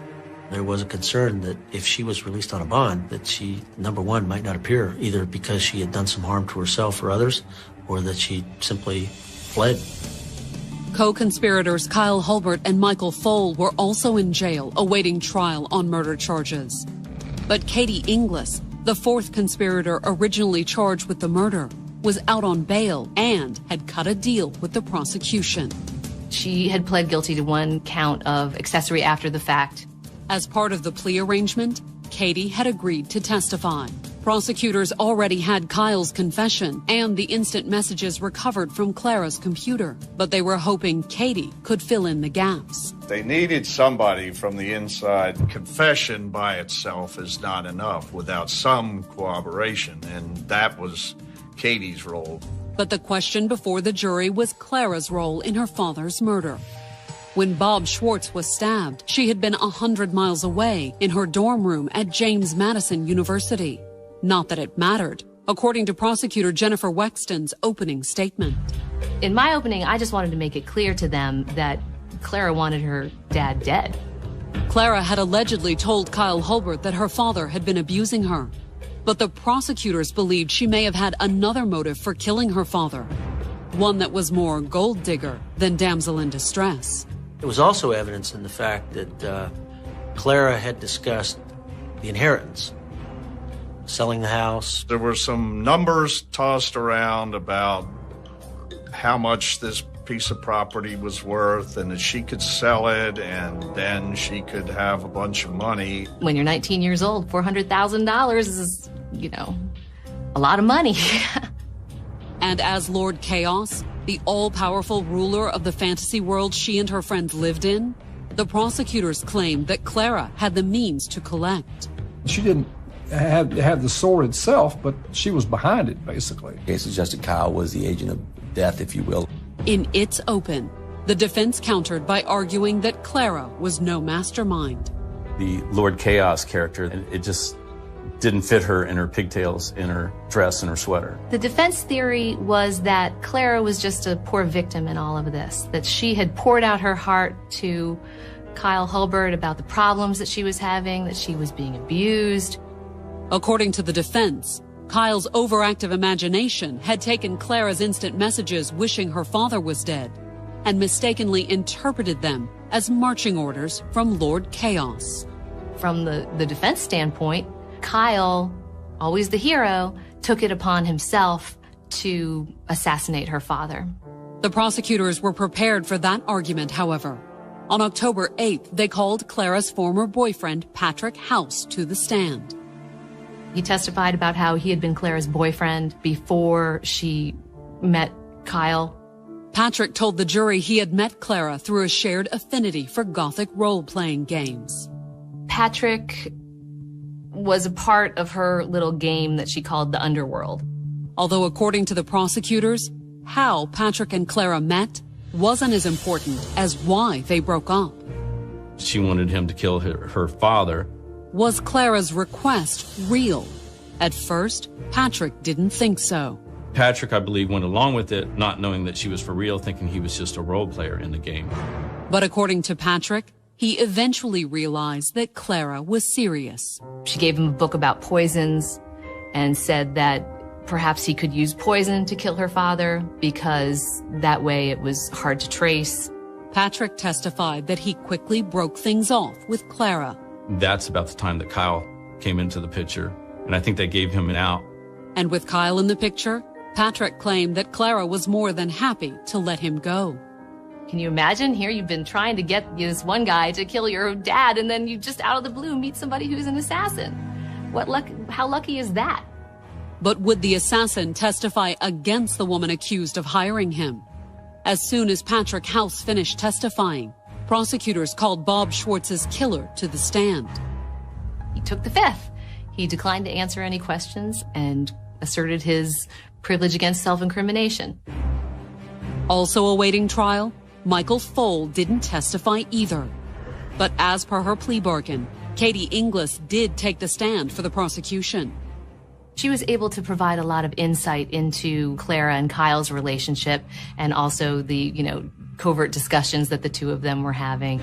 Some of those discussions the authorities already knew about, thanks to the instant message logs recovered from Clara's computer. But the instant messages didn't provide the whole picture. Clara said she didn't like talking about this kind of thing here on the computer and that they could talk about it later. According to Katie's testimony, that's why she, Michael, and Kyle had driven down to Harrisonburg to spend the weekend with Clara. Those are the conversations in which she had kind of made the plans. And the Thanksgiving trip when Kyle camped out on the Schwartz's property? It was reconnaissance, according to Katie. Kyle's theory was to kind of get the lay of the land, meet his victim, and get an idea of the surroundings. And just before the killing, Clara had even sent Kyle a check to cover his expenses. Kyle had said that he needed to purchase what he said was a do-rag, something to cover his head, and some gloves so that he wouldn't leave any hair or evidence at the scene. That was used to demonstrate that she was the puppeteer behind this, and that he was acting on her instructions. Finally, to address Clara's allegations of abuse at her father's hands, the prosecutors called her sister Michelle to the stand. Michelle testified that there was never any abuse in the household, that, her dad was a good dad, that he was trying the best he could with Clara. Clara's sister may have stood up for her late father, but when the defense started presenting its case on October 10th, they insinuated that Bob Schwartz may not have been quite the good dad his oldest daughter described. In his computer, they had found some young pornographic pictures. Photos of a prepubescent girl, a very young girl, in various states of undress. Doubly disturbing, many of the images appeared rather reminiscent of the young woman sitting at the defense table. Some of the pictures they brought up had a girl with pigtails in it. On cross, the prosecutors attempted to contain the damage. These images had been downloaded onto that computer barely a week before the murder. So it seemed a little bit suspicious. But was that suspicion enough? When the case went to the jury on October 14th, the prosecutors remained confident they would get a conviction. I think after sitting through the trial, it would be hard to say that she wasn't involved. On October 14th, 2002, Clara Schwartz stood before a Loudoun County, Virginia court, awaiting the verdict in her murder trial. According to the prosecution, the 20-year-old was the mastermind behind the December 2001 slaying of her father, Bob Schwartz. In the course of developing the evidence, it appeared that she definitely was involved. At trial, Clara's defense had focused on Kyle Hulbert, but prosecutors claimed that a string of instant messages found on Clara's computer proved she had convinced the self-described assassin to kill her father. Her defense at the time was that it was Kyle's fault. It was all Kyle's fault, and Kyle went off on his own. You can see that he's clearly a disturbed guy. Clearly this was his idea. He took it upon himself to save this poor, abused girl. The defense had also raised the possibility that Clara was abused, going so far as to suggest her father had a fondness for child pornography. They presented the jury with the pictures that they had brought up from his computer. But would the disturbing pictures, downloaded to Bob Schwartz's computer a mere week before his murder, be enough to sway the jury? It was not password protected. Anyone could have gone on there and done it. When the verdict was read, the jury found Clara Schwartz guilty of first-degree murder, conspiracy to commit murder, and 2 counts of solicitation of murder. One for Kyle and one for Patrick House. Clara took the news stoically. She didn't seem to be surprised by it, kept just a solemn face. 4 months later, in February of 2003, she was sentenced to 48 years in prison. Clara Jane Schwartz is not going to be eligible for parole until she serves 85%. That means the once moody goth girl is more or less back where she started, sitting alone and brooding. Her fate a cautionary tale for troubled teens everywhere. When you're 19 years old and you think you've got everything figured out, take a deep breath and think again.